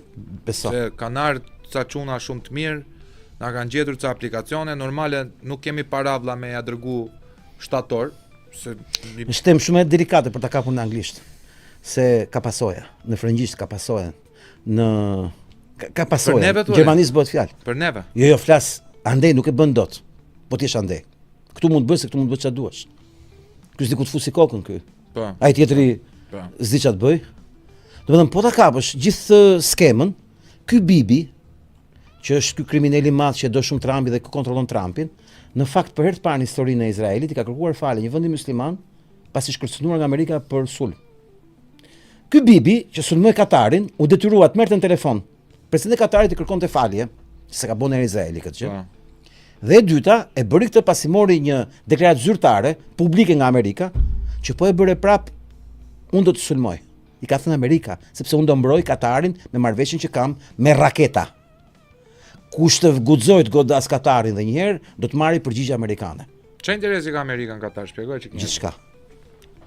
Katari është qendra që kontrollon gjithë linjën e mesme. Nuk është Arabia Saudite.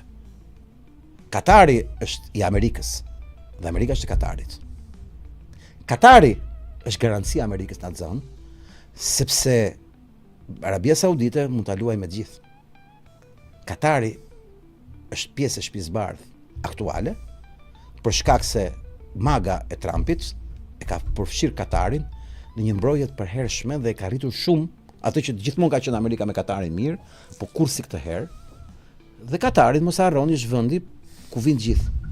Të gjitha palët, të gjitha shërbimet sekrete, kines, Mossad, francez, gjithçka. Është edhe Casablanca, se ke filmi Casablanca, i viteve 30 në Marok, a ku i bie në po, në Marok i bie Casablanca. Po. Është një lloj vendi i tillë. Është një nga këto vende që këta i kanë, si ka i filmi me Kevin, se ka ky që lu Neon, ke filmi Matrix, se ka Keanu Reeves. Kenny Reeves, që është ai hoteli. Keni parasysh hotelin Po. që futat të mund edhe në ari dhe Apo është Johnny Wick. John Wick. Ai është Johnny Wick. Katari si puna e hotelit. Na vend gjithë agjenturat atje, takohen. Po është vendi i sigurt. Aty s'lejohet. Dhe Izraeli e shkeli lojën, kërkoi falje dhe e di që s'mund ta krojë më. Koncepti i këtij kyshit bibit sipas tyre, që këta thonë ky është nuk e kuptojnë dot që ky po merr kontroll Federal Rezervën dhe nuk mund ta marrë Federal Rezervën si antisionist. Se s'ta lëshon njëri të vrasin. Po. Federal Rezerva ka hongër gjitha kokat e presidentëve. Janë bërë 2 herë Po. goditje. Federal Rezervë nuk preket. Ky do më e prek. Ky do më e kap. Po të kapësh ato do thotë kapësh bankën e Rothschild. Bankën që ka borxhin bota. A dini sa është borxhi botror i gjithë shteteve dhe i gjithë njerëzve në botë që kanë në banka? 373 trilion dollar. 373 trilion, bota ja ka këtyne. Tani bëni si llogarin. Amerika ka borxhin 37 trilion. Gjithë bota ka 370 e ca. 10 herë më shumë apo jo? Po. Kujt ja kanë borxhin? Këtyne. Kush është qendra e kontrollit të gjithë mekanizmave botror? Federal Reserve. Problemi që Federal Reserve nuk ka arë. Po sepse nuk dollari amerikan nuk është i bazuar në E arë. kanë shujt. Manë që Trumpi filloi të thoshte do vit kontrolloj arin. Dollari amerikan ishte bazuar në dollar, në naftë. Mani më kur thoshte Petrodollari. Trumpi kur erdhi president, mas janë 1 muaj, 2 muaj, më prisni se për 2-3 javë do vi t'ju kontrolloj rezervën e arit. Mamen? Do vi ka ajo, si se ka emrin ajo ushtarakja. Me atë emrin e veçantë. Pentagon. Bën filma. Jo është një që bën dhe filma kështu me vjedhje arin në Amerikë etj etj. Na ndihmojnë Eldorado. Jo, na ndihmojnë ata lexuesit. Shikuesit. Dërgoni donacione, dërgoni super chats. Edhe emri se shere, ka jo gjitha kumatari i merat. Amerikës. Se do kalojmë shumë shpejt, do iki nga mbaroj gjeologjia te kjo. Arsye pse Trumpi nuk ikën, jo, jemi ke Venezuela. Se aty do dalësh ke gjithë se njerëzit thonë është nafta. Nuk është nafta, po ja do ju shpjegojmë. Ka i vendi nuk ka më arë. Këta thonë që ka arë. Dhe Trumpi u tha do vi ta kontrolloj javës tjetër. Jo, do vi mas javë, jo do vi mas muaj, jo do vi mas 2-3 muajsh. I mban gjithkohës presion. Fort Knox. Fort Knox. Sepse aty zhvjedh ari me kohë. Sepse është bankë private. Para se bëjnë ta sikur është bankë publike. Po. Dhe është bankë e palishme. Po. Dhe gjithë bota paguan për këtë dollar taksën e vet dhe Amerika pagu taksën e vet. Që e marrin këta. Prandaj është bota 373 trilion tek ata. Që ka një zgjidhje shumë ideale. Ke parasysh është një batutë shumë e bukur që tregohet nga një komedi, thot po mirë më vlla, thot. Kujt e kanë parët boshta bankës? Po çka ka banka tha? 2 goca të bukura që janë këtu ke dera sekretare.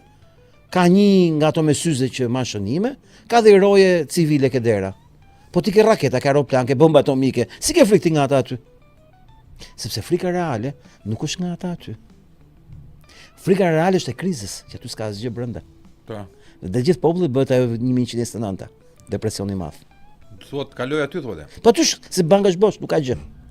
Dhe koncepti që ka kjo historia arit është që ta kanë vjedh me kohë. Dhe Kina po mbledh gjithë arin e botës. Ti sjarojmë të gjëra. Rusia është një nga blerësit e mëdhenj në botë, por Rusia nuk ka si lidhje me Kinën. Kina është me shumë zero, duke blerë gjithë arin e botës. Tani ç'o ndodh? Në vitin 73, viti 71 duket, fund 60-s, vjen me kryqëzor De Gaulle me marr arin që i takonte që kishte marrë Amerika. Po. Pasi zbuloi që të gjithë skemën e Bretton Woods-it 1944-s e kishin shpi këta, që ne dim se kush janë këta, Rothschild me shoqe, që Franca të sllavorohej nga dollari amerikan nëpërmjet arit francez që mbash në Amerikë. Po. Kur erdhi pushtimi nazist, zhvendosën arin me sa mundën dhe çun në Amerikë. Dhe kur e mbaroi lufta, prapë e morën në Amerikë. Dhe amerikanët përdorin arin e këtyre për të premtuar para. Po. Pra Rothschildët përdorin arin e Anglisë, arin e Francës, arin e Gjermanisë, arin e Spanjës, arin e gjithë botës për të prodhuar ata para për vetë që japshin borxh Amerikës. Dhe ai kuptoi këtë lojë se si ekonomia franceze pagonte taks në Amerikë kot dhe nuk kishte asnjë produkt të mirë për Francën. Dhe tha, ore, pse e le arin ati unë që të pretendon ti? Pse si me printu vetë? Një tha du arin tim. Por e tha publikisht dhe unë nis me kryqëzor. Ka shku kryqëzori në Amerikë. Me anije ushtarake. Dhe i tha atyre mjepnin çikarin. Tani Amerika ishte përballë një fakti. Çfarë ndodh kur shkonti në bankë dhe i thu, du lekët e mia dhe i thot s'kam. Do vi gjithë dunjaja apo jo? Po. Do vite gjithë shtetet e botës apo jo? Dhe amerikanët e thua, patjetër sa dush. Ja ku e ke. Dhe mbylli me muhabet omël me De Gaulle-in, ja dha arin Dhe pastaj De Gaulle kuptohet vdiq nga sëmundjet. Po. Masi bën një gru shteti në Algjeri. Po këta. Tani De Gaulle ishte një sovranist par excellence që është bërë nomi që të futet në Europë, se s'pranonte këto skemat e këtyre, NATO më fal. NATO, po. Dhe u fut me status special. Se i kuptonte ai çfarë ishte, se ai ishte nga të paktët burra që ka pas Europa, nga të paktët. Por ishte ai lloj burri që edhe fëmijët e vet i kishte goxha të formuar dhe unë sa harroj kur para disa muajsh nipin e tij në Peterburg duke intervistuar nga gazetarë në një koncert muzikës klasike. Në mes Peterburgut, ato vende e bukura. Thot o ju jeni nipon, jam, thot. Po pse keni ardhur këtu? Po kam marrë se kjo është vetëm pjesë e Evropës që kanë mbetur gjallë, thot. Ja çfarë muzikë ka, çfarë njerëzish ka, njerëz kulturuar, të lexuar. Thot, po çfarë plani ke? I kam bërë një lutje presidentit Putin që të bëjmë shtetas rus. Si të bësh shtetas rus? Po i kam bërë inshallah po ma pranojnë. Nipi De Gaulle apo ti sovranistit, e vetëm pjesë e Evropës që ka me gjallë. Pse e tha ai? Putini ka bërë deklaratën që Rusia është në luftë kundër satanizmit. Unë besoj që është luftë kundër satanizmit kur vjen puna tek vlerat morale, ke vlerat ideologjike të shtetit komb, të fesë, të dashurisë normale, jo të perversitetit, dhe të edukimit fëmijëve dhe të ushqimit, se do dalim shumë sot ke ushqimi, se unë kam një bombë sot po e kam lënë për nga fundi. Kur them bombë. Kur të them bombë që këta do mundojnë ta censurojnë, po ushqim nga ato bombat e vërteta. Ka të bëjmë ushqim. Me ushqimin e kalamajt. Kemi fakte? Ë? Ke në fakt në provë në gjë? Kemi që ta shpaqyrojmë. Jo, nuk e kemi për ashtu, e kemi si thosh një prezantim të një realiteti i cili është i vërtetueshëm. Nga gjithë. Okej. Tani ç'a ndodh? Po se kemi parë me sy se vëmendja hikën dhe burimi unë kam nga Brukseli drejt për drejt. Burimi nga Brukseli. Unë kam drejt për drejt jo nga shqiptar, nga Brukseli. Dhe e ka thënë personi në mënyrë shumë si thosh konfidente në një ambient vitriu, krishtlindjesh, në orën 1 të natës. Nëse. Jo shqiptar. Tani kthehemi pak e argumenti kryesor që kemi sot. Ti avokat di frëngjisht, a? S'më shton mua drejt për drejt. Më shton këtë krishtlindje. Në Bruksel, jo këtu në Tiranë. Vazhdojmë. Tani, në këtë logjik që unë ju thash juve për Arin, në vitin që e bëri këtë De Gaulle, u ngrit alarmi në gjitha shtetet e botës. Dhe u kuptua që Amerika nuk ishte më Ar. Se do vinte De Gaulle, do vinte Helmut Kohli. Do vinte Helmut Kohli, do vinte tjetri, do vinte tjetri. Iku marroi, falimentoj 1929, ke parasysh. Amerika printonte para duke shpikur para nëpërmjet Arit. Por ndërkohë Ari dhe para s'kishin lidhje. Ari ishte 100 e para si prodhonte Arit. Pra sigurisht ishte 1000 fish, piramidë komplet, se kështu është gjithë sistemi këtyne. 150 vjet piramidë ka qenë. Mashtrim i madh. Themi për Shqipërinë. Ta tregova historinë e kaluar të Francës. Ma tip. Ajo është gjithë historia e letrës që printohet. Dhe çfarë ndodhi në atë kohë? Fillon kriza e naftës. Njerëzit të thon futu në temë avokat. Po, do dalim ke tema. Sepse gjithë thonë është bërë për naftë. Dhe Bibi do të kapur me apash, apo jo? Po. Ndërkohë që po të kapësh Bibi me apash, marrën loja. Po. Se zbulohet loja, s'ka më lojë pastaj. Dhe kjo është lojë shah. Poker, jo lojë shah, poker. Pra ti më vesh letra shket, po e bëra atë punë, që duan këta na pash Bibin. Po. Dhe u vendos në vitin 72 që të bëjnë shkëputjen e Arit nga paraja. Që do thotë Amerika nuk ishte më Ar për të mbajtur gjithë pasurinë e botës, nuk kishte gjithë arën e botës. Apo jo. Përdesa dollari në vitin 44, fiksojmë këtë fjali, u bë monedha e vetme e shkëmbimit në botë. Edhe Shqipëria, që ishte shkëputur gjë nga sistemi. Po, jepet prurësit më të parë. Ndërkohë që s'na kishte treguar njëri që banka jonë ishte banka Rothschild, banka shtetit. 1120 e ca. Po ishte nga kushtet për bështet. Ti e di shumë mirë që Amerika neve na ka njohur sepse zogu ndau kompaninë e naftës midis anglezëve dhe Shellit, që ishte amerikan, që është e Rothschild. E shiti pasurinë kombëtare. Po. Në fakt, nuk u tregu si Paraguay. Se këtë duhet ta theksoj sot unë, punë e Paraguay, duhet ta përmend gjithkohës. Është precedenti për të kuptuar çfarë po ndodh në botë. Paraguay. Kishin të drejtë apo jo? Po morën që vetën apo jo? Po. Se s'mjafton të kesh drejtë. në geopolitik, se geopolitika nuk është abetare, as aritmetik. Është mekanik kuantike, fizik kuantike. Tani, kthehemi tek logjika e vitit 72. U vendos që ne në botë kemi këto rezerva nafte dhe Amerika nuk do ta konvertojmë dollarin me ar, por me naftë. Çdo thot, depozita e naftës e garancisë së dollarit. Pra nëse ti vjen për të kërkuar mua kundër vlerën e dollarit, duhet më japësh më ar, po t'ja fuçi naftë. Pra unë këtë dollar e kam bazuar diku, se kam kështu kot. Dhe duke qenë se Amerika ka depozita nga më të mëdha në botë, u vendos që kjo do ishte. Tani çfarë ndodhi? Marrë lufta ftohtë. Po. Duke marrë lufta ftohtë që mos harim Rusia përdor dollarin në blerje ndërkombëtare. Pra, në 1944. Po. Rothschildët pra, se këta thonë Rusia që përballet. Rusia ka pas gjithmonë të bazuar tek Rothschildët. Bashkimi Sovjetik flas, Stalini. Mos u habit njerëzit përdesa blen në dollar. Pra import-eksporti i Rusisë ishte në dollar. Edhe ndihmat që mori nga Amerika në luftën e dytë botërore ja paguante çdo vit në dollar. Pra, kujt? Rothschild apo? Se këtu është sekret, gjithë bota apo në dollar. Kur shpik euro, dish me bocalojnë këto. Edhe i vun kontroll. Se dhe euro e kontrollon ata. E jeni pati probleme dhe goditën sepse jeni do të mbijetonte dhe këta kishin dhe këta. Se ata me dollar do bleshin. Tani ç'u ndodhi në vitin 1990? Ra Bashkimi Sovjetik? Po. U bë sheshin Tiananmenit? Po. Sa harroj kur në Tiranë, unë isha 21 vjeç, bën gati grup çunash e gocë nga Forumi Rinor i Partisë Demokratike, unë isha pjesë e tyre, me protestu ka ambasada kineze kundër Tiananmenit. Po. Sepse Ramiz Alia donte të bënte pazar me Kinën. Ka shumë rëndësi kjo gjë. Ramiz Alia donte të bënte pazar me dhe Kina e ofrua. Në momentin që ai kishte bërë Tiananmenin, u izolua përkohësisht nga gjithë bota. Dhe Kina ke parasysh për të marrë Shqipërinë në mirëqenie, çfarë kishte? Një fishkëllim apo jo? Vitin 90. Çfarë donte Shqipëria? Në televizor me ngjyra? Ca rroba xhinse të jashtme? Buk me hongër, se s'kishin? Dhe ishte miza barkthar, ngopesh e shpejt, më kupton? Këtë përdori Soros i Shqipëri. Duke qenë miza barkthar me pak gjë i bleu gjithë. Dhe Kina në atë moment kërkoi të futet, ishte gati për të bërë pazar. Po kuptote kërcënuar Ramiz Alin dhe u tërhoq. Normal. Tani pse i bëram këtë hyrje? Do dalim ke Caracas me Kinën, do dalim Caracas me Ramiz Alin, bllokun e Xhmie Hoxhën, helikopterin në vitin 89 për të bërë se dëgjova atë intelektualët e famshme botërore, komuniste, marksiste, budallaqe, të mençme, që quhet Lea Hypi, që këta e kanë bërë kështu i figurë Lemane.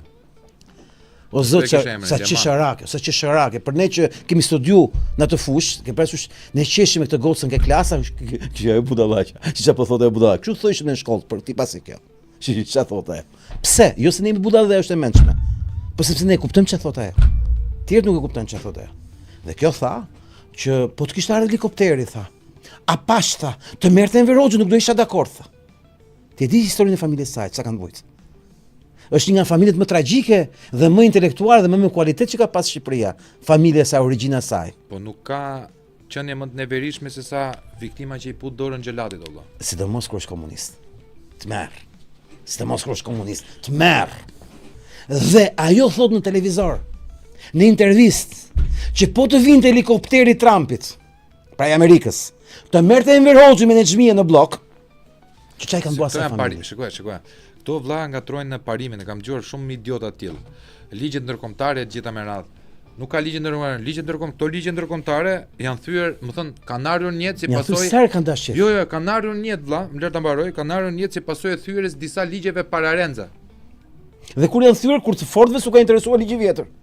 Të Fordët kanë thonë, s'na rrimi ky kostumi. Kaq është. Ha ndryshojmë kostumin. Kaq është. Tani këto janë burokracira idiote diplomatike, konvencionale që këto duan të flasin politikisht korrekt.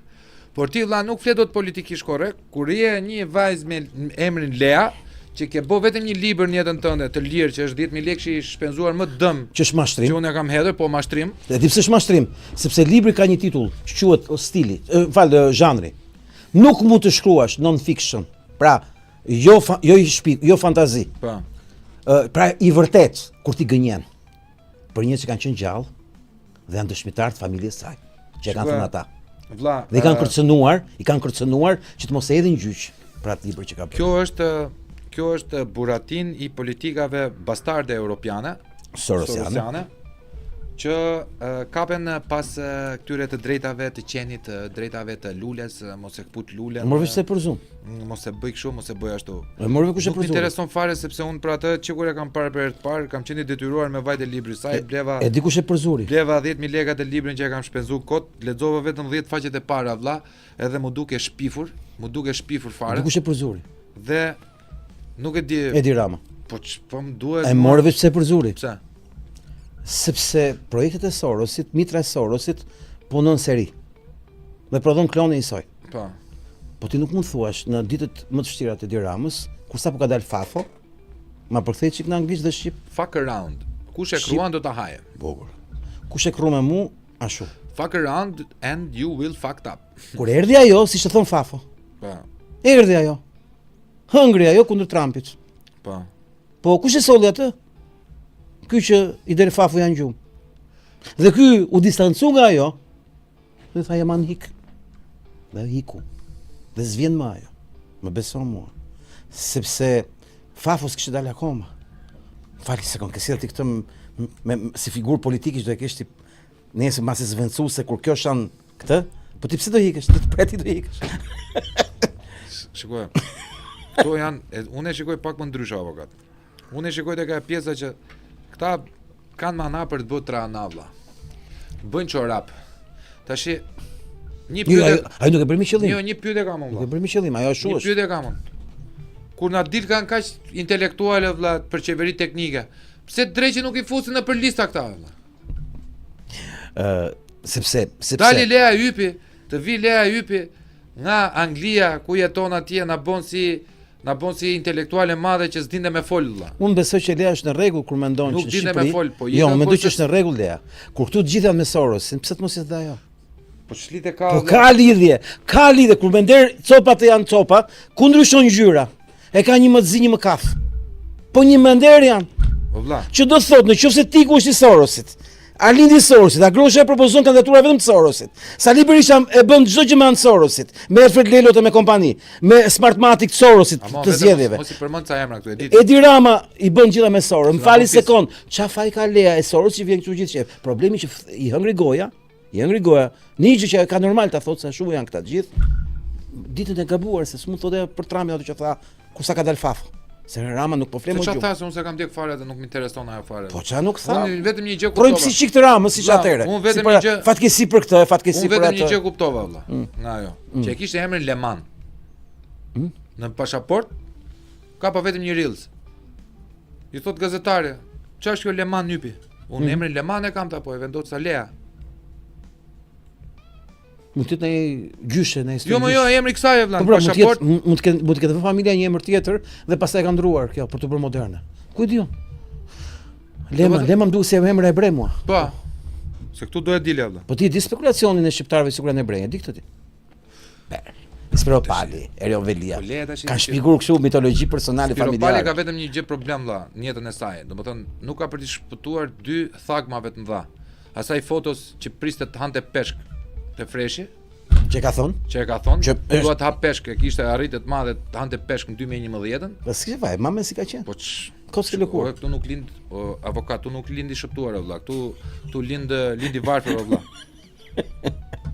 Dhe janë bot gjithë bukur tash. Dhe e dyta Skënderbeu. Ta kombëtaristët Po pse harrove Cervantesin? me e bo vëlla, me e bo figurën e Skënderbeut me barazu me Ramën, ke ofendu gjithë Arbërin, gjithë historinë e Arbërisë. 2000 vjet ka ofendu, jo 500 vjet. Po hajde se Se unë emrin e ka Aleksandër ai thel. Po. 250 vjet, 2500 vjet, Po, është të mërshme. 300 vjet. Është të mërshme. Është Po nëse. dëgjoj, Gjithsesi. ne habitemi sepse harrojmë se si funksionon sistemi. Këtu vetëm idioti mund të promovohet, sepse kështu funksionar miqësia ndaj Po, shqiptarëve. avokat. Vej vetëm idiot sipër që Unë e ndjej vetëm me fat, vëlla që po jetojnë këtë lloj epoke. Pse do të thuash që po jetojnë këtë lloj epoke?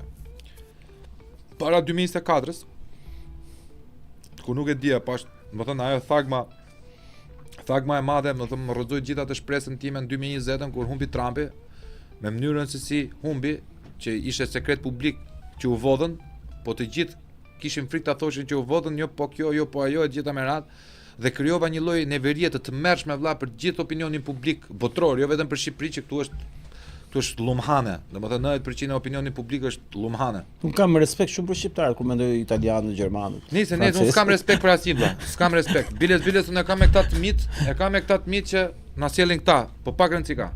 Tanë janë njerëz më të mirë mendim. 2024, tu ndajemi bashkë, unë spendoj ashtu po nesër. I pa? Në 2024 vëlla.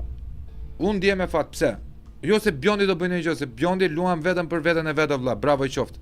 Por unë jam atë iden që ato thrime që do lej Bjondi të bukës që do haj, do vinte këtu te neve. Unë nuk e shoh që ai po le thërrime për ne. Unë mendoj që ai po ndryshon rregullat e lojës. Ma kuptoj vëlla, ai nuk lë thërrime për ty. Po ku hahet, edhe do pikohet. Është shkak pasojë kjo, është. E kap në aspektin është metaforik. Ndryshimeve politike. Është më shumë vëlla. Pra, okay, se keq kupton njerëzit vëlla. Vëlla, ti po saldon diçka. Ato cifrat, se ky po saldon rendin e ri botror. Këto cifrat neve na vlen vëlla. Po absolutisht. Na vlen sepse ne kishim disa bastard intelektual. Djeg mikrobe vëlla. Ishim disa bastard që e degeneruan opinionin publik. Po filloni po flisin për dildo. Po filloni po flisin për burra që duhet putheshin. Po flisin sikur s'po shkollisin. Pikërisht pra. Pikërisht. Kan ngelur. Kam thënë që po pres me kam 2 muaj që pres të më sillin vendimin e dënimit. Kan ngelur vetëm se u mban ta afirmosin. Vetëm disa bastard politik të kamufluar nën tisin e konservatorizmit, nën tisin fetar, nën tisin çfarë të dush ti, që janë agent të infiltruar kolonat pesta të shoqërisë hapur, që duan të kapin çfarë do lloj instance publike. Problemi është tu vëlla. Asnjëherë më parë në Shqipëri për 100 vjet ndoshta, CIA ka operuar siç operon tër botën. Po nuk ka ardhur vëlla të settlement këtu të vendoset këtu. I di gjitha ka pa. Por ka ardhur tash. I kanë shërby deep state-it. Vëlla, ka ardhur. Tani po ndryshon loja. Ka ardhur tani vëlla. Domethënë tani ka njerëz, o vëlla, un po them kanë ardhur zyrtar. Tani po thon vetë ata kemi ardhur do t'y gjejmë vëlla. Altini ka 35 vjet me këta. Unë kam gjithmonë si thosh si një soditës, sepse kam pas gjithmonë frikë të kem kontakt njëtën time me shërbime, të çfarë do lloj forme, të çfarë do lloj fushë. Por kam qenë i privilegjuar për faktin se kam pas një status shumë të mirë për ta pas këtë luks. Kur merresha dikur me shoqërinë civile, deri në vitet 2013 po themi, deri në 2008 që erdhi Obama, un kam pas një marrëdhënie të shkëlqyer me qeverinë amerikane në raport me Shqipërinë, aq sa kishte Shqipëria. Po. Dhe marrëdhëniet kanë qenë aq të mira sa kur shkoja për të marrë vizën, kisha një lloj privilegji që s'kisha rradha, s'kisha kështu gjëra, s'ke parasysh na e sillshin, as shkoshim të merreshim në herë. Dhe kisha një status privilegjuar se e meritoja për pozicionin tim dhe ideologjikisht edhe aktivisht. Dhe sa unë kisha një situatë presioni, shantazhi që më bënte Soros si Shqipëri, më shpëtonin dollarët amerikanë. Për organizatat flas gjithmonë. Flas mas 2003-shit që thash dorëçi nga Soros. Kur unë thash dorëçi nga Sorosi, aty fillova të thosh shifsha realisht fuqinë e tyre, po dhe pa fuqinë e tyre. Si ishte Bushi në pushtet. Po. Dhe derisa erdhi Obama, unë kisha privilegjin e një pozicioni shumë të mirë. Kur erdhi Obama, mua më mbyll çdo derë, madje një fotografi e madhe që qëndron në ambasadën amerikane, në sallën e mbledhjeve, u zhduk vetëm pse ishte fotografia jo. E hoqën sa erdhën. Si thanë, hiqeni këtë së shtetit. Sinqerisht po them. Ka qenë një fotografi kaq e madhe, shumë e bukur, me qiri për një mesatori. Qirinte parë në botë. Po. Ishte me logon tim aty dhe dolin Boston News, New York Times ajo fotografi. Tani unë kisha një privilegj që e gëzoja raportin e komunikimit dhe të pozicionit. Erdhi Obama, unë mbyll çdo derë ka ambasadën amerikane. Por e kisha kontaktin dhe më kërcënon një moment arvizuja. Del në televizor dhe thot kishte kthyer pasha një protestë. Unë thash se këtë protesta e ka thirrur ai Altin Goxha, i tha, po këtë pas ka thirrur Lulzim Basha, po ishte shumë shantazhues. Edhe më thirrri Sali Berisha, telefon, sekretari vet tha Altin, tha, ke mundsinë të takosh po i thash. Edhe më thirrri doktor, më tha vetëm ka Altin, unë e pash dje atë, tha, po të kam thirrë vetëm të thonë një gjë, tha, mos u mërzit se kështu funksionon, tha, mos u shqetëso. Ishte një dashamirësi, ke parasysh që ti mos u mërzit nga kjo. Mos kisha shkuar. Mos e ha presionin. Po s'kisha takuar në herë për të. Kupton, ishte në opozit, morin telefon, sekretari vetëm se këtë ka fuqi Berisha që arrin menaxhoj njerëz. Më kupton logjikën, aspektin personal. Po ky person arvizuja më kërcënon sy të gjithëve. Kur po bësh panairin 2011-ën, i shoqërisë civile, Act Now. Unë kisha një qoshe time aty, shoqatës, konsumatorëve, ata më kishin ngatruar emrin. Kishte kujtuar se unë punoj në bashki Agjencia Konsumatorëve. Prapi thashë them nga Mero Baza këto, sikur unë kisha lidhje me bashkinë me Agjencinë e Konsumatorëve. Me Edi Ramën atko. Jo, Lulbash. Me Lulbash. Në fakt emri im ishte ZMK, Zyra për mbrojtjen e konsumatorëve. Ajo e kishte emrin Agjencia e Mbrojtjes së Konsumatorëve, AMK. Ata ngatronin emrin dhe më kishin fut mua, se tu se mu do të përjashtonin, s'do më lejojshin të isha në panajër. Ma kuptove logjikën. Se unë isha antisorës, unë isha deliazes. Po. Dhe duke qenë se ata i ngatruan gjithë gjërat, unë futa në panajër me emrin se më kisha ftesa, bëra pjesën time dhe kisha bërë shumë bukur. Kisha një grup çunash e gocash për së mbarje aty. Kur më shef mu, po vite ky Arvizuja, më duket, po nuk ka bëj, Arvizuja, po ecte. Edhe panajëri ishte kështu me 2 kolona. Duhet përballë pati kongresa ke piramida, nuk e mbaj mend. Sa më pa krau ti i djathtë, Angelina Pistoli. Dhe ai vet i thot atit dhe ai ndryshon rrugën që të mos takojmë i bie kështu anash. Maron punë aty dhe kthehet prapë këtu dhe më kthehet nga larg në sy të gjithë. Avokat thot me atë shqipen e vet. Jo politik, konsumatorët. Me thonë një ambasador ju mos u merr politik. Aty ishin gjithë në një kontroll, Edi Rama të gjithë, ke parasysh. Unë isha i vetmi aty opozitar nga ata, në raport me ata. Mos u merret politik, po ishte shumë shantazhues, ti e kupton, nuk ishte amerikan i sotëm. Unë sot kam tallun me Yuri Kim se ka tall kush apo me Donald Lund. Po ishte kohë tjetër, në atë kohë ishte ai miti amerikan, ishte fuqia dhe ishte acid pastaj, ke pa ishte kancer. Të largoheshin të gjithë, ky ka keq me amerikanët, ti ku maroi, ik të qironi, largoni, ke pa kështu funksiononte. Çmendori komplet në të kohë. Shqyqy që ndodhen këto gjëra që u çelun shqiptarët nga kjo psikopatia e hijes ambasadorëve dhe më shkujtuar artikulli Salini Vicës që këto ditë ka dhe sa është data sot pas nesër, ka për vjetorin e vdekjes që e vran. Sipas teorie konspiracioniste, në datën 10 të Simpsonat, në datën 10 vritet e Trumpi. Ta presim? Po s'merr me këto ndash. Është podcasti dhe që merret. Po vdiq, po vdiq vlla, në datën 10. Po të merret podcasti me këto që ti e di, s'merr me nuk bëj fallo. Nuk bëj fallo vlla. Unë e ket bazuar te Simpsonat vlla, ka ndarë ta gjona. Po këto vetëm me fallë se marr kurrë. Unë kur bëj një parashikim, bëj 100 milion kalkulime pa më nxjerr rezultatin të ekuacioni. Po pse ta thash të Salini Vica? Ai ka bërë një artikull shumë bukur 1119 që mund të ketë ka i di bëj këto mësimin është ti. Gogoli quhet. Është një artikull editorial që quhet Gogoli dhe thotë shqiptar kanë frikë Gogoli. Po Gogoli është për kalamajt, ke parasysh? Po, është një ka thonë gjithë po. Po i tall shqiptarët. Gogoli po. Se kanë frikë Gogoli, po kush është Gogoli? Konsujt e huaj. Të huajt. Shqiptarët janë servil dhe frikësuar se kush e di çfarë janë ata. Ata e vran për ta vrarë. Konsul italian. Koncepti është që ishte Gogoli atëherë ambasadë amerikane. Sot nuk është Gogol. Sot është Gogol për Edi Rama. Ma kuptove diferencën e madhe. Deri dje ishte për ne. Tani është për këta. Sali Berishën. E të gjitha që janë klasa politike. Dhe ajo fafoja ka të rrith komët. Se këta e shajnë fafon e ti, thonë që është ky arrogant, që është ky psikopat, që është ky kështu. S'pe kuptojnë dot që ai po dredh jo neve, po dredh gjithë këto elitat që shkelin njerëzit. Ai po frikson të fortët e çdo kujt. Ata sunduesit e çdo kujt, se këta e marrin sovranitetin, nuk e kuptojnë dot që sovraniteti është i qytetarit. Ai jep pushtetin të kreut të shtetit. Dhe ata që po shkelin qytetarët e gjithë botës, po dridhen tani nga një më i fortë akoma se ata. Unë mendoj se sovraniteti, sovrani nuk jemi neve, thjesht na është mësuar, është shkruar në letër që jemi sovrani. Sovranizmi është themeli i ideologjik konservator. Të kthejmë shtetin, pushtetin, shoqërinë. Po nuk ekziston vlla. Jo, je gabim. Si jam gabim? Je shumë gabim. Sovraniteti ekziston. Është çështja që na e kanë marrë. Duhet ta kthejmë. Po vlla, kemi 200 vjet gjithë shtetet që është marrë sovraniteti, për mua diçka që është vjedhur vlla. Prandaj kam thënë Trumpin që në 2015-ën. Nuk ekziston më vlla. Sepse ngatrojmë sovranitetin e komandantit me sovranitetin ton. Kjo është gjithë çështja. Këtu është rasti i Venezuelës. Ne ngatrojmë. Po një sekond më jo, avokat, një sekond vlla. Po. Si mund të quhesh ti je ti sovrani, ke vendosur disa njerëz aty për të përgjigjur për ty, për dhënë llogari për ty e gjitha, ndërkohë që neve jemi në çarkun e miut, na 100 e ca vjet po njerë. 150 vjet. 150 vjet që I kemi ngritur, i kemi legjitimuar dhe pastaj na kanë vendosur hurin këta. Tani si quhet kjo, domethënë teorik, sovranitet teorik. Jo, kemi qenë në rren. Këtë po them. Po pra po s'ekziston pra. Po të zgjohemi, nuk ekziston sepse kemi qenë në rend. Po kur të zgjohesh dhe ke pushtetin për ta marrë, atëherë ne do flasim për sovranitetin vetëm kur zgjohemi vëlla. Nuk mund të flasim dot për sovranitet kur nuk jemi të zgjuar dhe vazhdojmë. Edhe jemi totalisht të dënuar vëlla, që neve ta vuajmë këtë lloj pjesë. Jo, ky është procesi. Në Amerikë, në 10 ditë që ka caktuar Amerika për Ballkanin perëndimor, është 90 ditë kohë afat që këtu të veprohet dhe tregon potencial.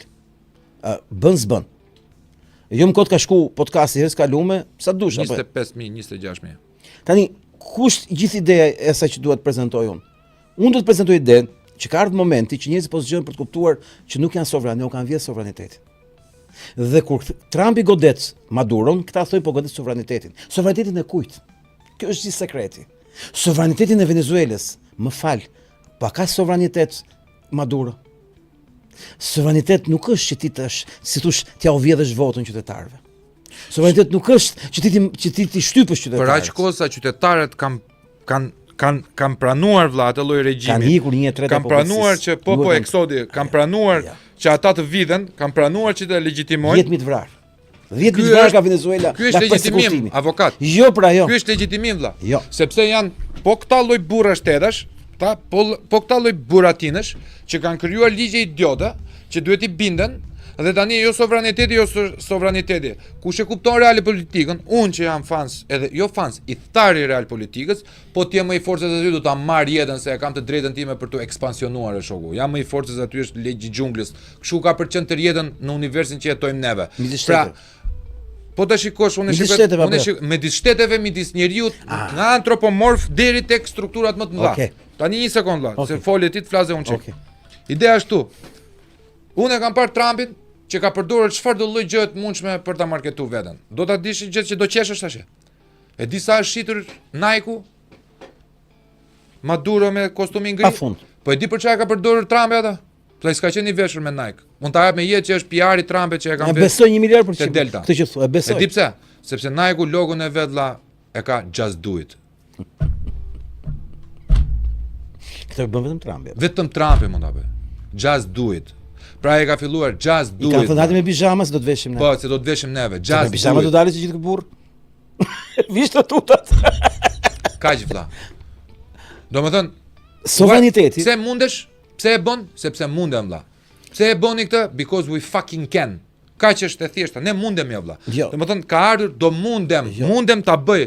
Jo. Boll hipokrizim vëlla. Është shumë racional. Nuk e bën nuk e bën se mundet. E bën se duhet.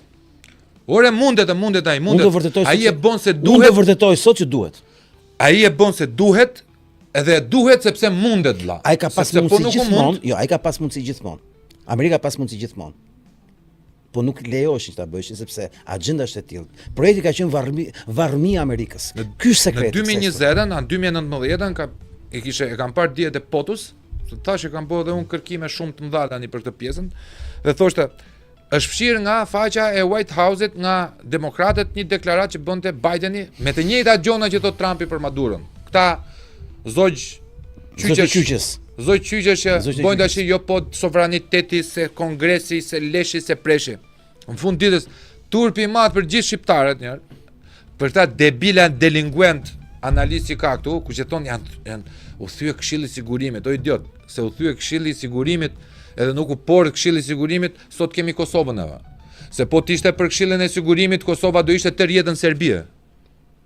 Domethënë këtu gjen njerëz vëlla, pra ne themu nuk ka sovranitet. Tu gjen njerëz që çajin për Ukrainën dhe nuk çajin për Kosovën vëlla. I çajin hallin ai tash i Venezuelës Maduros, një bir kurve vëlla si Rama, që e ka degeneruar popullin e vet, nda u prish sovraniteti i Venezuelës. Venezuela vetëm bumin ekonomik ishte 60-70 vëlla. 90% atyre që ta thonë këtë gjë, kur flenë gjumë thënë inshallah po vi helikopteri ta marrë Ramën. Po sinqerisht, që të shpëtojnë, socialist po them, jo demokratë, të gjithë palët, gjithë kategoritë. Tani të dalin pak te ky koncept i sovranitetit, se për mua ka shumë rëndësi ky koncept i sovranitetit, çfarë është sovraniteti në këtë rast. Unë mendoj që Amerika ka qenë në vetë mbrojtje totale. Amerika nuk ka sulmu Venezuelën, Venezuela ka sulmu Amerikën. Dhe sot ta vërtetoj. Nuk ka lidhje me dollarin. Falë me drogën fare. Droga është një mashtrim. Është njësoj si të vinte në Shqipëri, në Tiranë, një helikopter në vitin 89, ku qeveria shqiptare do bënte marrëveshje me Kinën, që ne të vazhdonim komunizmin, dhe ti e di që Kina në 89-s mund ta ushqente Shqipërinë për të përcy borxhin e gjithë ato gjërat e tjera. Dhe Shqipëria do kthehesh në një muze Korea e Veriut në Europë për të tallur me ne, se armiq kishim sa dush apo jo. Dhe të mendo të vinte një helikopter ke bloku, o dy helikopterë, fal, një ke shtëpia e Xhmijes, një ke Ramizit. Ti kapte për zverku, siç ishin, me pijama, ti vishin me Nike ose me Adidas, ti fuçin në helikopter dhe ti çojshin në Amerikë për çfarë? Për kontraband droge, alkooli dhe duhani që bësh në drejtik apo jo? Po. E njëjta gjë ishte me Trumpin, e njëjta gjë identike. Droga thotë ai. Drogën se ka Kolumbia, ajo Venezuela. Ai e thot sepse i flet Homer Simpsoni. Po hë pra hë. Ai i flet Homer Simpsoni Bukur. E dyta, këta thonë nafta. E vërteta është që Amerika është përballë një invazioni. Është argjendi vëlla. Jo, Amerika është përballë një pislloku të madh botror që është bërë një kurth nga Kina që ka 35 vjet që gatuhet nga Rothschild dhe kompani. Projekti i ekzistencës së dollarit që thonë këta që kush ka dollarin etj, është rrena më e madhe. Kina vepron vetëm me dollar. Çdo naftë, çdo gjë që ka bërë Kina ka bërë me dollar. Sepse banka e Rothschildve është marrëdhënia kryesore me Kinën. Dhe këta nuk e kuptojnë dot që Kina, që është vendi më sovran, më komunist etj, që u bë pjesë e kësaj bote, bëri sa marrëveshje, sa kompromise, pa u bë pjesë e kësaj bote. Dugin thoshte vetëm 24 orë përpara, që unë e di shumë mirë, thoshte që të vetmi që ka frikë Putinin këtë botë janë vetëm hebrejt. Judejt. Nuk kanë këta tjerë, fare se llogarit. Se di mirë historinë e Rusisë, prandaj. Ka 500 vjet kjo histori. Dhe Kina ka qenë në marrëveshje me këta që në vitin e Tiananmenit 90-ën, që në fund që të ndaloi Kina për shkak të Tiananmenit si pretekst të mbështetej, siç po mbështetej kundër Rusisë, Bashkimit Sovjetik 75-90, lufta e ftohtë e detyronte botën ta konsideronte Kinën një partner që ta shkëpuste nga Bashkimi Sovjetik, se kush i lente të bashkoheshin ato dyja, kupton logjikën, tragoi me Ariun. Në vitin 90 ta investuan maksimumin që Kina të jetë armiku i ardhshëm dhe shkatruesi i ardhshëm i perëndimit. Dhe e financuan këta, e sponsorizon këta. Izraeli ka marrë, siç ta kam treguar, ultimatum nga Bill Clinton për ndërprerje të gjithë marrëdhënieve ushtarake me Izraelin nga Amerika, nëse të vazhdonte që të vinte gjithë teknologjinë ushtarake të Amerikës ja çonte Kinës. Në vitin 2000 vëlla, me çka bën nga viti 80 deri në 2000. Izraeli me Kinën. Dhe Kina kishte përgatitur një kurth kaq të madh kundër Amerikës në Venezuelë. Një grop që do thithë Amerikën. Se njerëzit si thosh thonë çan këto pra, dëgjoni deri në fund. Në momentin që BRICS është krijuar, qëllimi është që mos jetë më dollari apo? Normale. Por dollari ka një garanci. Cila është? Nafta apo? Po, se është petrodollar. Bukur. Në momentin që ti ke naftë për veten e tate. Por Irani, që ka ngushticën, Venezuela, që ka depozit më të madhe në botë apo? Po, të naftës bruto. Po. Bituminoze. E dyta, që ka rezervë më të madhe të arit në botë. Po. Në tokë, më të madhe arit në botë. Do arrinte që të përjashtonte dollarin nga shitja e saj, që ka me Kinën gjithë marrëdhënien. Po. Dhe Irani nga në këtë vazhdonte lojën e jo dollarizimit. Rusia andej që punon me Kinën, dhe edhe që ka punuar me dollar apo? Ku shkonte dollari amerikan dhe ku shkonte ekonomia amerikane? Ka shpjeguar ta Ngoxha, ka bukur këtë detaj. Sa asnjë se ka shpjeguar, e pash në 3 intervista në 3 televizione. Koncepti që unë e verifikova duke lexuar dhe më solli vllai një material të papar edhe për Groenlandin që do ta trajtoj.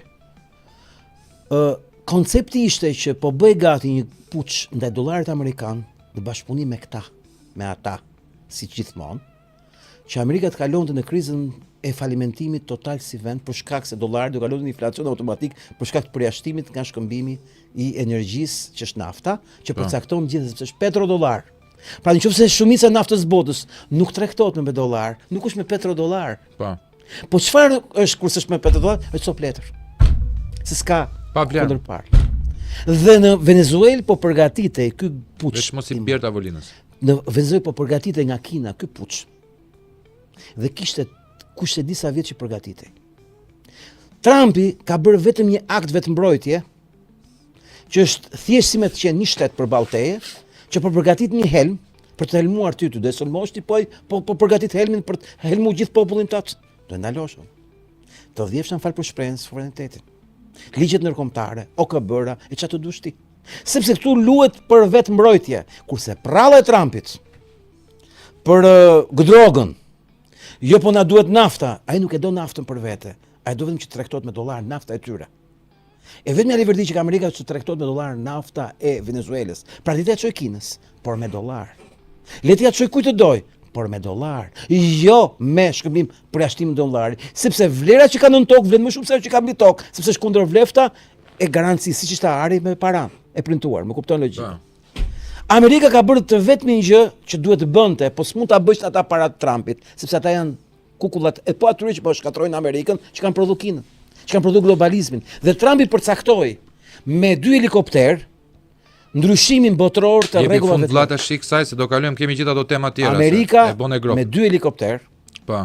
ndryshoi historinë e botës që ka të bëjë që nuk është më rendi i vjetër. Rendi që ishte është një rend akoma dhe më i vjetër.